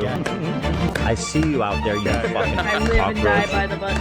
You'll be living with your parents for a lot longer, buddy. Yes, please, I want to be a good Jew. I'm a good Jew. Please, guys, please. That's fine. That was fine. Yeah, I don't think it was that. That was fine. Big a deal. Hey. Of all the things that Anywho. it always surprises me what you think crosses the line. What's wrong with the Well, I button? looked at Olivia and she's like, yes, do it. Now let's talk about the button. Ethan got wrong this with button, or kill switch, as a response to the controversy with Cutie Cinderella. He was not able to control himself in that moment, and instead of figuring out how he can change his behavior, he spent $20,000. Dan and Ela were like, we would kill button that right now if we could. I can't change who I am. I know. That's why the kill button is on its way. That's it. See, exactly. He uses the button for everything. If his jokes don't land, he's hitting the button. It was being presented as if the Jordan crying thing. I hit the button. Why? I don't think I needed to, but you guys were giving me crickets, so I panicked. If he's insecure about getting something wrong, he's hitting the button. But okay. What's wrong with that? We all live. What we on love this the button frame here. The could button's Ethan have valid and responded correct. to? Perhaps the country flag that he got wrong? funny. Maybe. I don't know. If he goes on a problematic tirade, he's hitting the button. Before, look how sad. That's a funny meme. Yeah, it's not just that. Like their eyes are like big. I know he hates jokes. I but think you Jesus guys are wrong Christ. on this one. I think you guys are all wrong on this one. I don't think he's unique in hitting the button. I think if all of us had buttons, we'd hit the button all the time. But if you don't have it, you operate differently. You think about what you're saying. You maybe plan for your show a little bit more. You maybe say, I'm Here not comes the going to holier than thou have my again. podcast be an emotional dumping ground for today. You instead say, ooh, it's important that we stay on topic. Also, the H3 community and Ethan himself use the phrase goblin mode all the time to excuse a lot of his shitty behavior or make it seem less bad. I've been diagnosed with goblin mode, actually. It's hilarious. By claiming that what happens is he just gets into this like uncontrolled state he refers to as goblin mode. I do not call myself This- goblin mode. Yeah. Oh, yeah. You did. Goblin mode? Is that what you're calling Tourette's now? To all victims of goblin mode, I would like to issue an apology. You are goblin mode today. You're goblin mode. Look how many times you paused the I'm trying, video. bro. And I don't think there's no room for using the term goblin mode. I like the idea that you're defending yourself and the little guy by going goblin mode when a big corporation or a big entity is trying to attack you. Like, if you fuck me over, if you steal money from me, if you patronize me, if you do any of this shit like you're trying to do to me to treat me like a fucking idiot, I'm crazy, dude. I've gone fucking goblin mode over way less. But you not thinking about what you're saying, not, reflecting on your behavior, not changing your behavior, that's not goblin mode. That's being a child. Let's talk about the crew. I think the crew has been put in the worst working environment that you possibly can be for a fucking podcast. Every crew member has it bad. To be around Ethan, period, would be a nightmare right now. I'm standing by every fucking syllable of that, okay?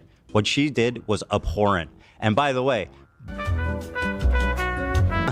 Just don't. Listen, your critique of her is correct. It's just, people are sensitive about women being called that word. And so... Like, how pathetic are you? You know what I mean? Well, I'm not assuming his pronouns. And fuck all these people. Go ahead. Never And I'm mind. not yelling at you. I'm just... Kelly is a black woman, right? Yes. Maziel is a... Korean.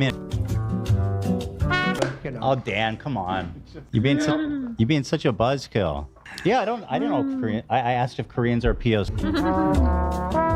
God.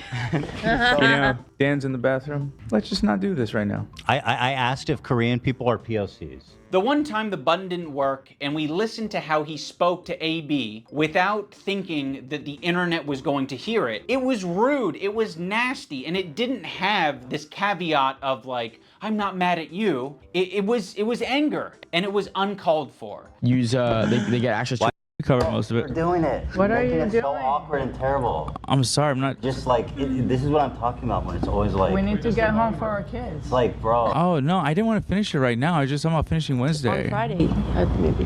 Is it? You guys, like... All right, I'm taking my hand off the... What? Okay, well... Heard all that. Thanks, button. And he didn't want to take accountability for it. He immediately wanted to deflect, and he wanted to say that the button fucked him. First of all, I appreciate the hard work. I know you've you do, done, and I I know. loved it, and I really enjoy it. But it's like every time we do it, it's like the show is what it is, and I know. it makes it. I was being selfish. No, dude, that button f***ed me, dude. Can you imagine that button f***ing me over like that? The button fucked you? AB fucked you? Who fucked you? You fucked yourself by being an asshole. He makes it seem like he's not a tyrant of a boss. You're doing it. What You're are making you it doing? so awkward and terrible. I appreciate the hard work. I know you've you do, done, and I I know. loved it, and I really enjoy it. Dan, his producer, is constantly clarifying things on the air and making it clear that what Ethan said was a joke, Ethan is being overly defensive, or he's saying things that are like not true and he's exaggerating. People saw that. They thought that was what you searched to I did pull not up that photo. So I'm just clarifying. Thank you for clarifying. I appreciate you doing that. God forbid. It's okay because I buttoned it. Why? Because it's not that big of a deal, man. Just Like, your how inability to. No. Hold on, Dan. How does it change anything? People knowing that we did it. It's fun when it's a surprise. Okay, well, tell. Well, you just asked how it changed Surprise things. them on your show. Okay. All right. I understand that that's his role, and he's, Ethan's little made bit that snappy, his I'll give job, you or that. Dan's made it his job. Ethan leans on it so heavily, in the same way that he leans on the button. Ethan is leaning on all of these people to be adults and look after his behavior and give all of this emotional and empathetic energy for Ethan, but Ethan refuses to give it back to them. Also, let's talk about AB and Lena, two Lebanese employees, and you just continue to talk about the conflict like they don't exist. It would be nicer, a lot nicer, for you to shut the fuck up about it. You're allowed to do that. Hezbollah in Syria so alone spicy. killed double that much. All right, I'm gonna move on. I just want to play Hassan talking about bad empanada. Ethan doesn't want to change, How and you he doing, wants to Sunset? bring Hey, the entire what's up, crew what's up? down with him. Because he's putting them in this position every day, right? But it's more important that he gets this shit off his chest. It's more important that he dumps. We're all familiar with Goblin Mode. Well, Ethan debuted a new mode recently. And by the way, my ratio is pretty good. Like I'm looking at like 20 goblin 90 modes pulls? to one too far. Pastors, right? Demon mode, let's call it. I'm waiting for an exit to come out. What makes Demon Mode different than Goblin Mode is goblins aren't really like an intimidating, powerful force. If the goblin is persistent, it can get what it wants. When I'm done with the other one, the big one that's dropping probably next week, my full attention is going to you, George. Like the Eye of Sauron. I see you. I see you out there, you fucking cockroach. Ethan, the reason the internet got behind you when you were being sued by Matt Haas or when you were being sued by Ryan Kavanaugh is because people saw you as the underdog. They saw you as the guy who's defending the common man. I'm suing, and I cannot wait for you guys to read it. At the moment, we are writing 3 complaints for 3 people. You are doing the classic rich asshole thing. You have a deficit of friends, you have a surplus of enemies. You feel really bad, you feel hurt, but you also have a surplus of money. So what can you do? You can use that money to bully and intimidate people. These public legal threats that you're making to fellow creators, these legal threats that you're making to people on Reddit, on Twitter, you're like, I'm hurt. These people are hurting me. What do I do to stop it? There's nothing I can do to stop it. I'm powerless. No, you have a ton of power, you have a ton of options, you have a ton of choice. That's exactly what you get for being filthy rich, is you can do all of these things. I've never want to sue someone for defamation, but like at what point do you kind of fucking have to? I mean, this is like basically someone calling you a pedophile. So you're Be going like, for yeah, Reese no, then? Ethan's a pedophile. Dan Clancy or whatever, like the CEO of Twitch, and being Pedophile. Dan KKK Clancy has a similar view of Hitler. Because Dan Clancy, the Nazi, fucking anti-Semite. There are certain things you can accuse people of that rise above to make it like actionable, which is like wrongfully accusing someone of being a pedophile, a sex criminal, a murderer, shit like Who are you gonna that. pull for next? Dan Clancy Online. now, in other words, he is a pedophile. You have so much less to go off of saying that Oh than no, anybody I'm has just saying about based Dream. on his looks. Just on his based on his Well, at least you're self-aware. That's 100% a joke. I have no evidence to conclude that he is. One of the more notable legal threats that Ethan has sent out recently is against Noah Samson. I have nothing but vibes to gain, and potentially your money as well. Don't worry if you don't have it all now. I'll garnish your wages. You're going to be living with your parents for a lot longer, buddy. 26, you know what I mean? Try 46. Noah made a video that was critical of Ethan and other content creators when they're talking about Israel and Palestine. I mean, the way he's talking about Noah on his podcast is so fucking creepy and weird. Is this a new thing? This is a new thing. This happened during the show. Upon initial examination, it seems to check out, and it's not great for young Noah. Can I say that? Don't say it yet. I'll say it. So he's a rape. So of course his standard, I don't know what he's accused of, so I'm not actually even going to say, but Ethan brought on a former partner of Noah to basically just shit talk him and say that he's a bad partner. But that's all that Ethan was able to extract out of it. you are not accusing him of committing any Cipher, crimes nice. or I'm going doing for an R Axa, word or Cipher. anything like that. The accusation is that he's a sleaze. That's a really tall order. No, Yeah. I have As far as stuff I know, want. he's not a rapist. Fuck you to Noah Samson, who's not just a liar and a scumbag, but also a creep. Allegedly. Allegedly.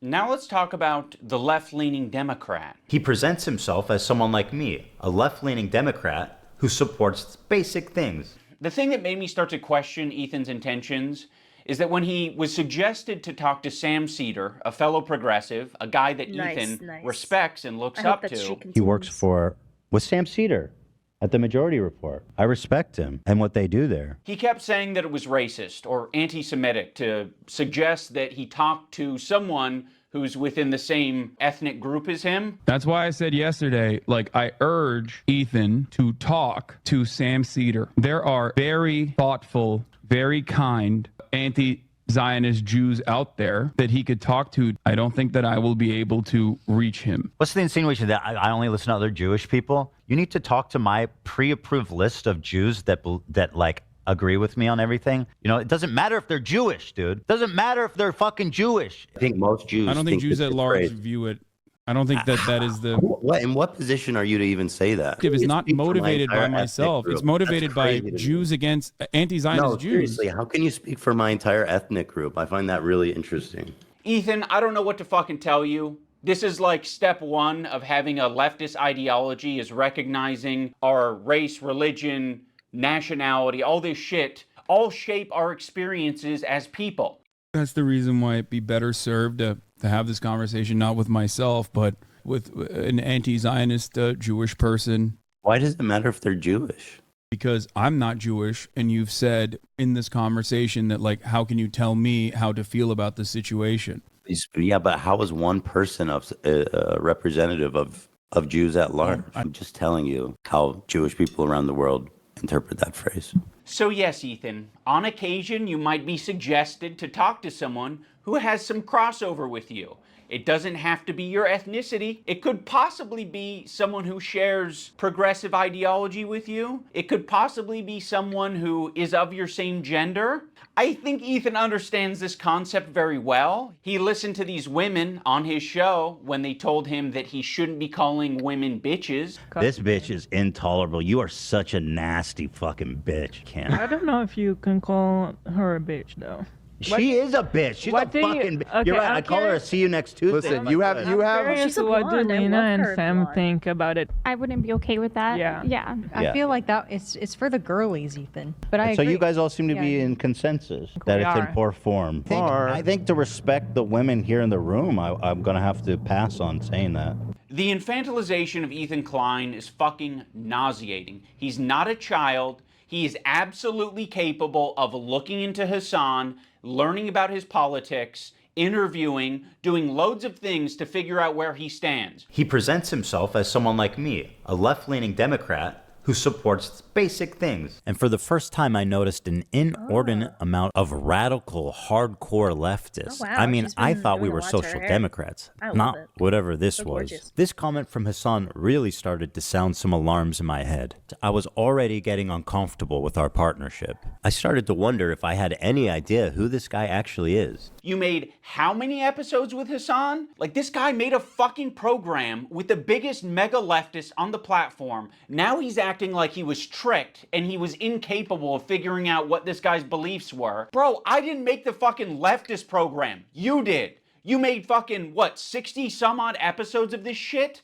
for hours talking to this guy? You didn't have a problem with any of it until, Ethan talks about being aware of Hassan's 9/11 comments and then sort of leaves it at that. Like it was just a joke. Actually, I think Ethan describes them as edgy moments or jokes. You might remember him from such classics as... America deserved 9/11, dude. Hey, Fuck Fritz it. out I'm with the- saying it. Now, to be clear, I knew about all these edgy and controversial jokes at the time we made the show together, because who am I to judge? No, Ethan, those aren't jokes, right? When someone makes a controversial statement like that, that's not them trying to be funny. I can understand why you would conflate the two. That is someone who is extremely frustrated and passionate about a particular topic. In this case, American imperialism and terrorism. You could have looked into that. You could have talked to Hassan a little bit more and found out what his international politics opinions are.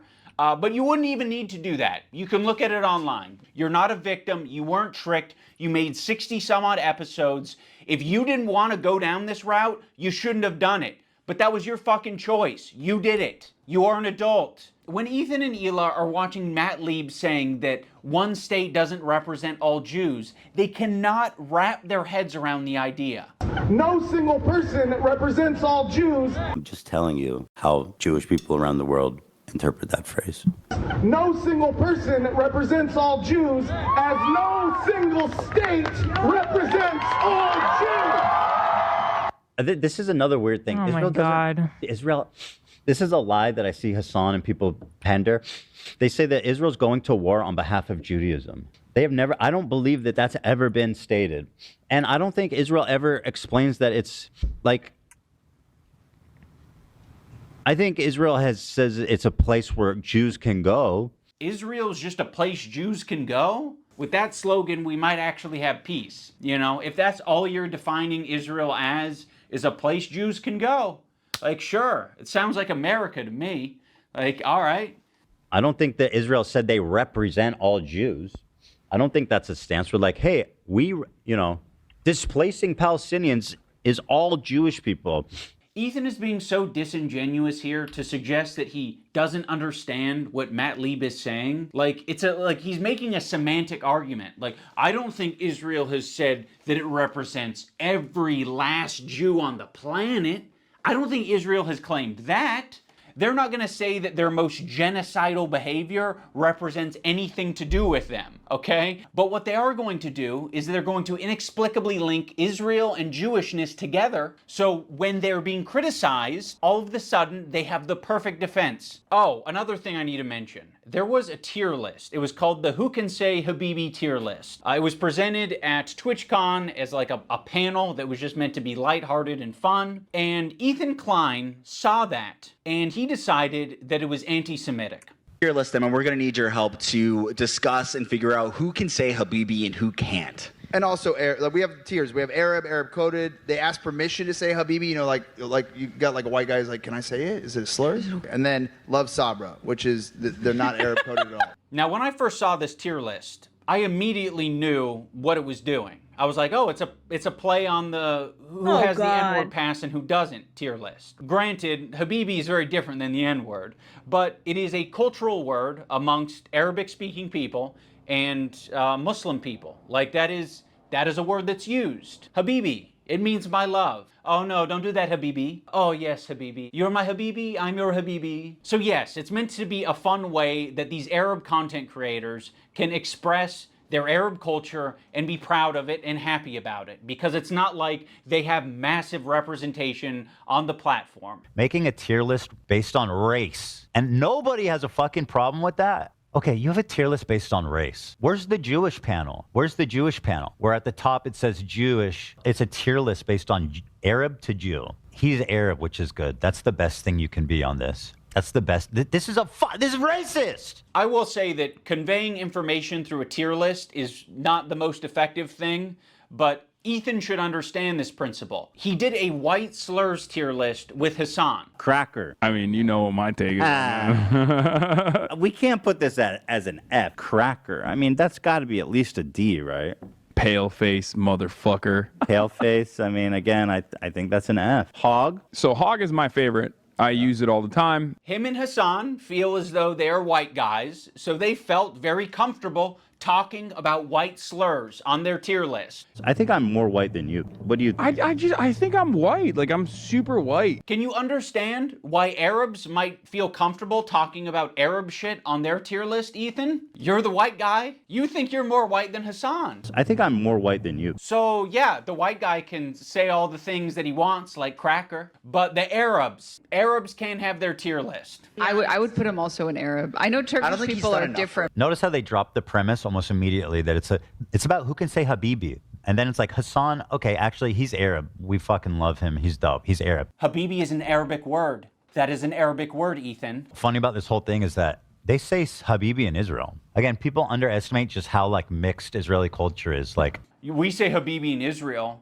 Yes, Ethan. Another piece of evidence as to why it isn't anti-Semitic. This is racist! If you're not Arab or understand Arab culture at all, which is a lot of Americans, and Ethan Klein presents you this tier list and calls it anti-Semitic, you're just gonna eat it up. It's not. Ethan is just proving his location on this tier list under Love Sabra because he doesn't understand Arab culture. There's a lot of Arabs who eat Sabra. There's a lot of people like me who eat Sabra. A lot of the times it's all that's in the store, and I'm gonna buy it and I'm gonna eat it, but it is not the good shit. Like the average Arab American, they're gonna go in the store and the only option they have is fucking Sabra. And that sucks that that's the only option, right? Arab communities and distribution facilities are not widespread across the US. So what are they left with? They're left with a common... But also, I feel like we're losing... I'm gonna be honest, there's many times already we've lost the plot. Because, like, how is hummus related to how bad he is as a person? Source? Like, I feel like taking a red pen, like, you know how the teachers do it, and go, stay on topic. And we're going on tangents about hummus. And not understanding the cultural super significance of hummus. Just relatable shitty hummus, which is Sabra. And what's so fucking pathetic about this whole thing is after he was able to get these Arab creators banned off of Twitch for 30 days, he goes on to talk about how bad Sabra hummus is on his show. I don't think anybody prefers Sabra over homemade like restaurant quality hummus. You know, it's what's there. Like weirdly fluffy. It is Sabra. fluffy. Weird. Yeah. I would buy it sometimes and eat it. It's not the best. The problem is with Sabra, in my opinion, it's only good for the first 2 days. For some reason, like when you eat this Sabra shit, it just feels so much heavier. Imagine eating a whole fucking vat of Sabra. That's crazy. Yeah. I've never liked hummus. Oh, okay. Well, you hate Jews then. I don't. And Arabs. Yeah. This is racist. Yeah, it's almost like you can have a discussion about Sabra hummus being a bad hummus without it being at all related to a Jewish thing or an Israeli thing. He can have that discussion as much as he wants on his podcast because we all know his intentions aren't anti-Semitic. This is what he did. He hit his heart hard. The Zionism is leading.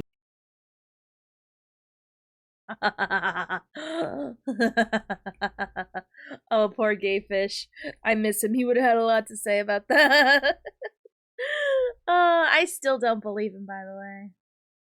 That is not, you're not giving your, that is exactly what it looks like, and I don't care what anyone says. That there's no way that's not what it's supposed to be. And if you try to tell me otherwise, you're trying to sell me something.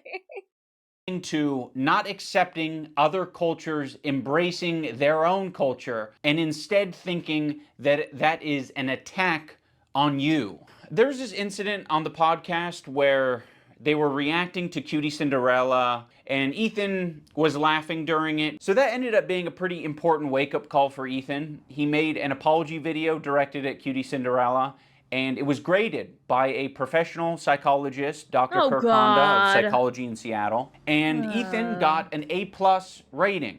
In terms of a public apology, this is A+. Ethan won't stop talking about his A+ rating. You know, he rated my apology to Cutie Cinderella a perfect score, a perfect 10. A perfect 10 out of 10? Literally 10 out of 10. Go back. I can teach you how to make a good apology. I'm the best at it. 10 out of 10. I know what a perfect apology is, lady. You fucking don't. Is my perfect apology in this PowerPoint? Dude, I got a perfect 10 out of 10. This one is actually best apology, so.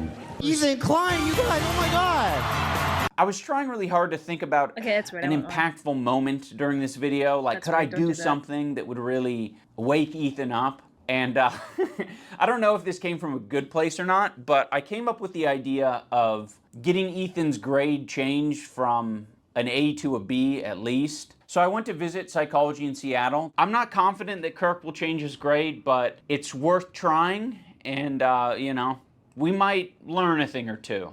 Xander! Probably get pretty low marks. Unlike me, perfect score, 10. I said, hey, Lud, no wig drama. Why are you such a spineless coward of a person now that you've inserted yourself and your girlfriend into this conversation? Okay, iDubbbz, I hear you.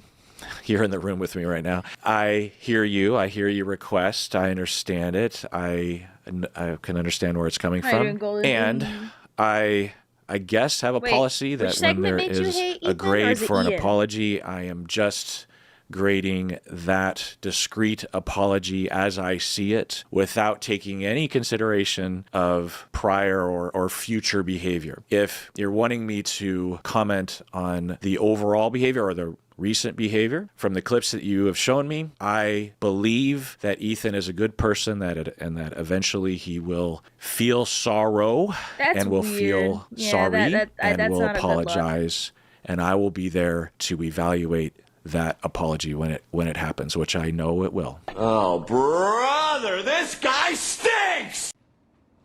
Unfortunately, Kirk did not change his grade, but that's okay because this is the internet. Anyone can have their own official apology rating system, so I'm going to rate Ethan's apology a B-.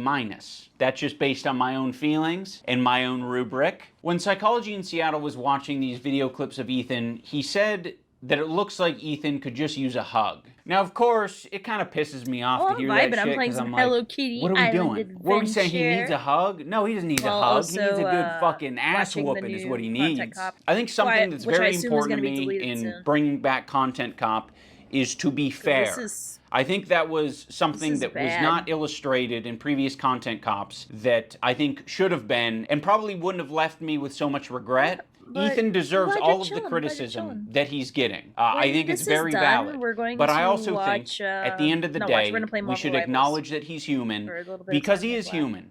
And he is in a situation that's making him extremely scared, paranoid, defensive, sensitive, and I'm sure other features and feelings. In the spirit of Kirk saying that it looks like Ethan could just use a hug, I have challenged I'm some of ready to his take most people on powerful and haters we'll to learn new put down the characters together and haterade have and just say something nice and charitable about him because I think he deserves it. I just wanted to say that I respect that you are genuinely yourself on the internet. I think a lot of other people respect you for it as well. I think that's a big reason why people were drawn to your content in the first place. I think that's a lot of the reason why your employees chose to work with you over anyone else. Ethan, I think it's respectable that you even began this journey to leave behind the anti-SJW I know who crowd he is and now, step his into a name's more there. empathetic worldview. I know it's not easy.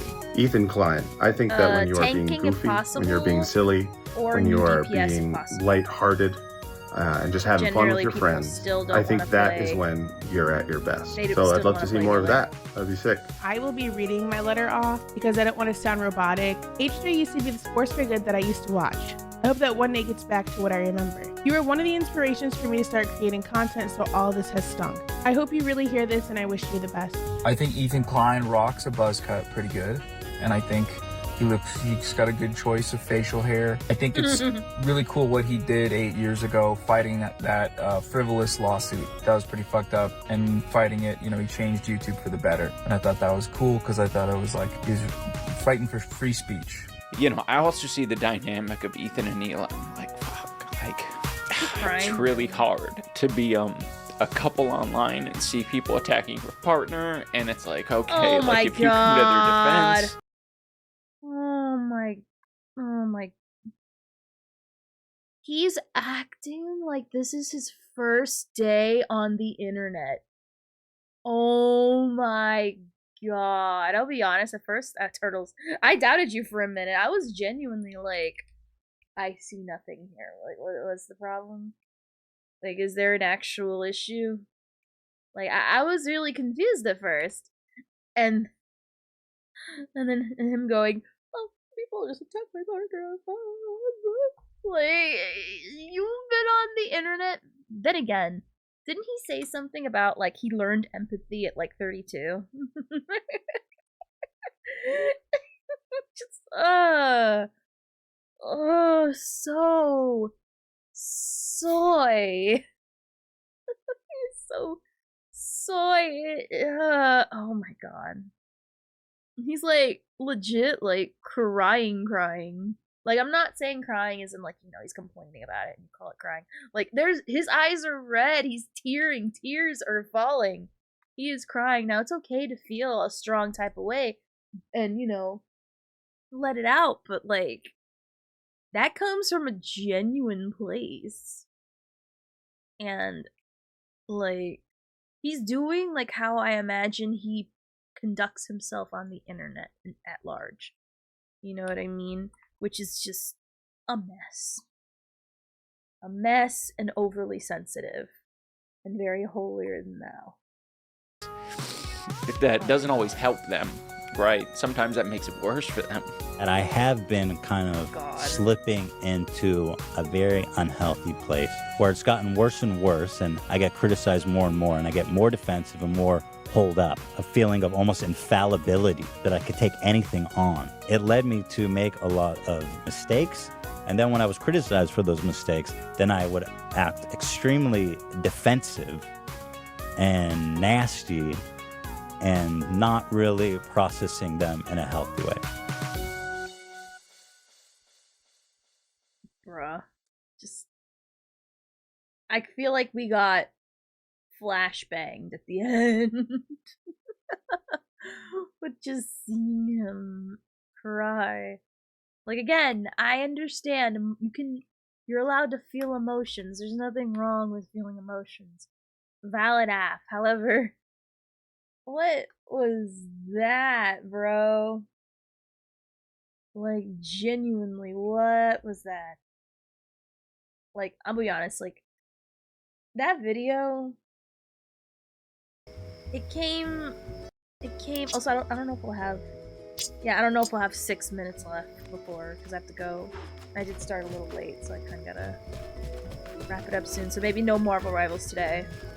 Might some tomorrow, though, depending if I feel very burnt out from playing, which, by the way, tomorrow, we will be going straight into Kingdom Hearts. Because now that I'm done with the main story of Star Rail, I'm now free to play other things. I don't care about doing the event stuff yet. I don't know. I'm satisfied playing the story where I can play other things, do all the event stuff, and then, we're going to, once we're done with Kingdom Hearts, we'll go back. Hopefully, by the time we get back, hopefully Anaxa will be out, because I'll be honest, I'm just waiting for him to come out so I can, like, you know, start doing the old content. Not old content. Doing, you know, mock and stuff, because it's very annoying. It's clearly very much, like, the new elements, which I have none of, so I have to wait till characters I like come out, which, luckily, Cipher and Anaxa, I love them both, so valid. Heck yeah! We played it a little bit before the new content came out, and we just got to Agrabah, I believe. Yeah. Like, I'm literally, like, trying to, like, remember, and I don't know why my memory is just, like, uber failing me right now, but, yeah, we just got to Agrabah. I was having fun. And it's nice to play other games that aren't purely just Star Rail, because, like, no.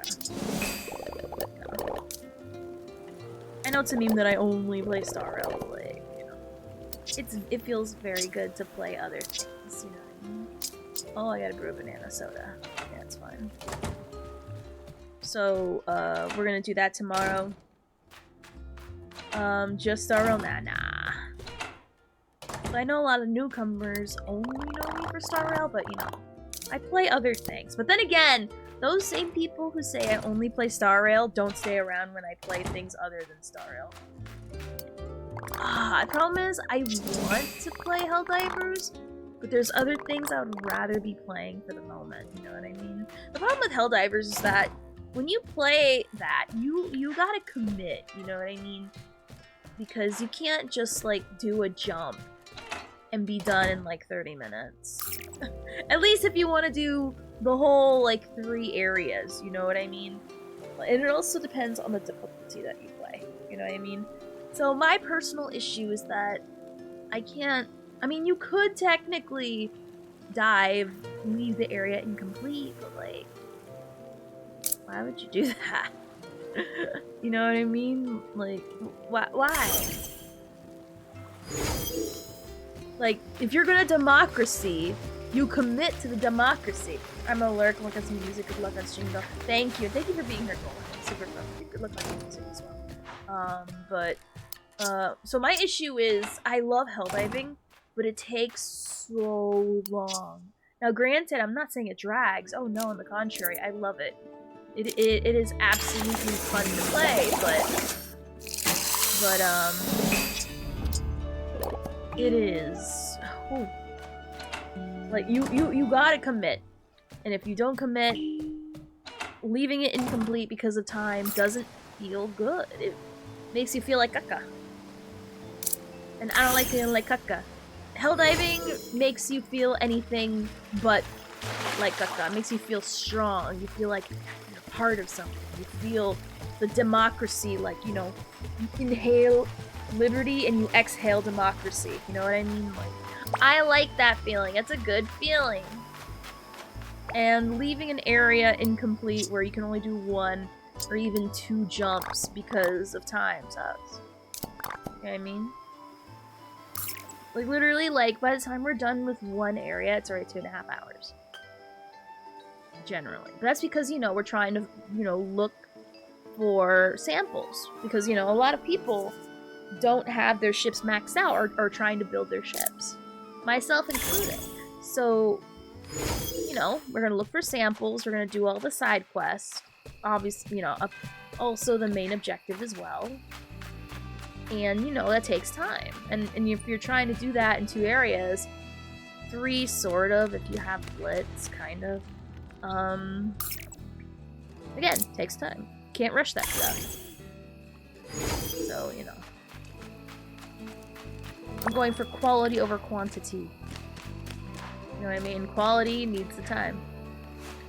So that's why I haven't been playing as much Helldiving. I'll be honest, in my personal time, I have been playing a lot of Repo.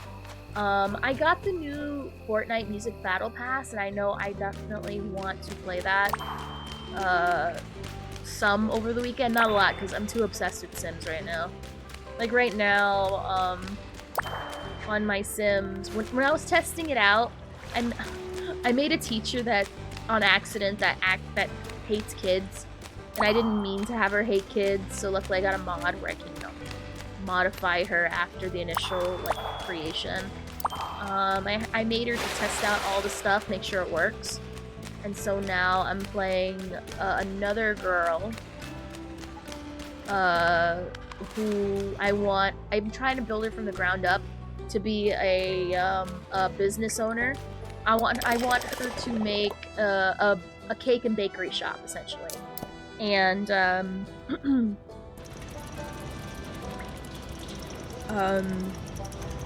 and I put in a mod where applying to university is a little bit more multifaceted.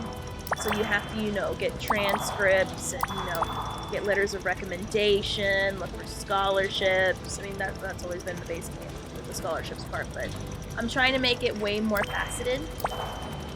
And so, you know, I want her to go to college to, you know, learn cooking so she can open up the bakery, because there was a new expansion that came out in March where you can expand businesses, where not only do you sell stuff, but your Sims can visit it and actually buy things from said shops.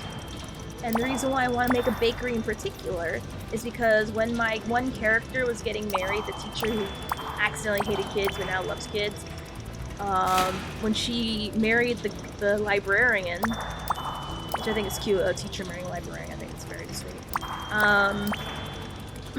I wanted to give him a wedding cake, and I couldn't get the nicer wedding cake because they needed to know how to make it.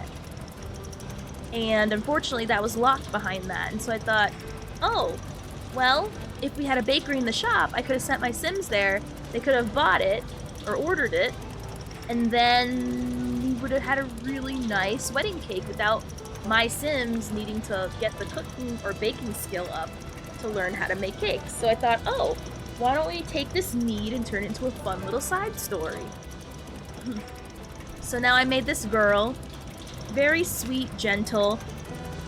She lives alone in a caca apartment, trying to raise money and, you know, get herself ready to go to college and have her college experience learning how to bake and cook so she can open up her bakery while having her cat as her best friend. I mean, she has friends, but, you know, her cat is her true friend. You know what I mean? So, it's super fun trying to navigate her having kind of a social life. A little bit, not really. She's fine, she has her cat, but, you know, it's nice.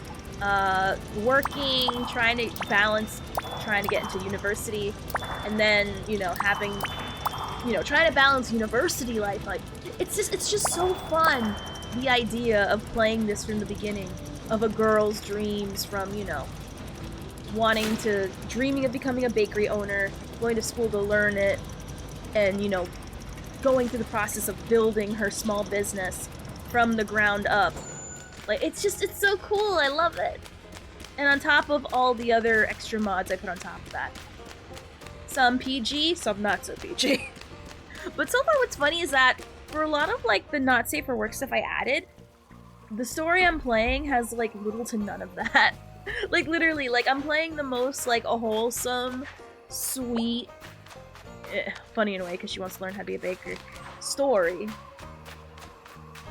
You know, of her genuinely trying to you know, genuinely, like, organically go to school and, you know, learn her craft and hone it.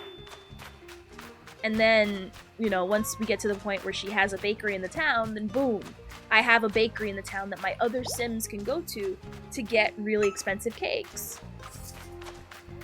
Or not expensive cakes, but really nice cakes.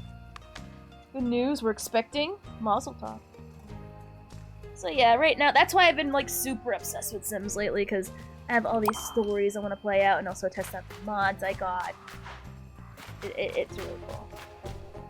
And right now, I'm on the verge of her, like, about to send in all her stuff to the college. Right now, where she's at in the story is that she just took her entrance exams, and she's about to meet, I think, the head person of the school for an interview. And she recently made a really good new friend who loves cooking with her, which is really cool. I don't expect a lot of romance in her story, but if that friend happens to turn out to be a lesbian and falls in love with her, I'd be all for it. Quite honestly. Because if she were to romance, she gives me lesbian vibes. You know what I mean? But honestly, I don't really think she's too interested in that.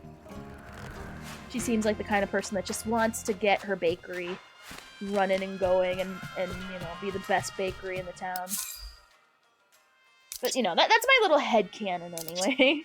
That's me imprinting what I think she would be. Because, you know, The Sims is wild. Like, literally random stuff can happen. Like, for example, in my Sims, there's actual, like, killing and murders that can happen if I turn it on for certain Sims. And there was this one moment where someone was robbing the teacher that I made initially.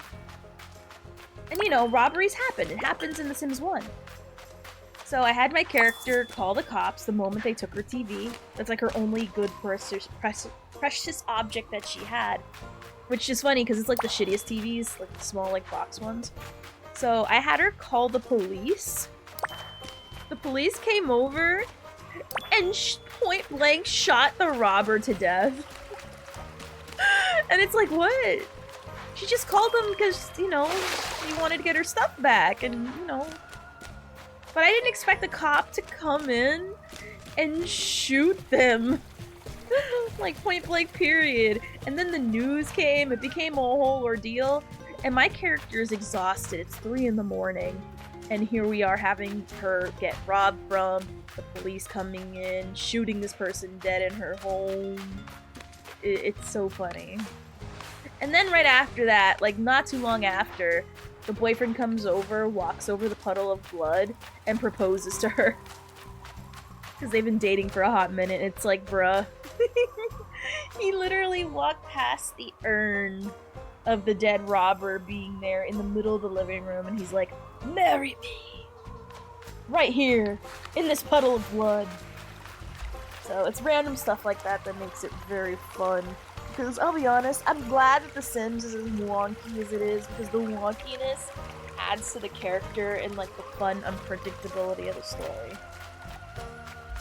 So, but yeah, so that's how I'm playing it. I want to get this girl's bakery going, because I want to go through the fun of building the business, and trying to get it running, and then have other people visit with me. So, thank you so much for joining me today. I super appreciate it. Please follow all the socials if you've not already. Tomorrow is going to be straight up Kingdom Hearts. Like, I'm ready to go right into it. Now personally for me, the world of Agrabah, I don't remember having as much fun with it because it was one of those places that was very confusing to navigate. Not as much as Monstra though, but you know, still I'm excited to go back.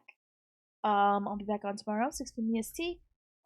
For Kingdom Hearts, and then maybe some more rivals at the end if I feel a little fatigued with Kingdom Hearts stuff. So I don't feel like playing today.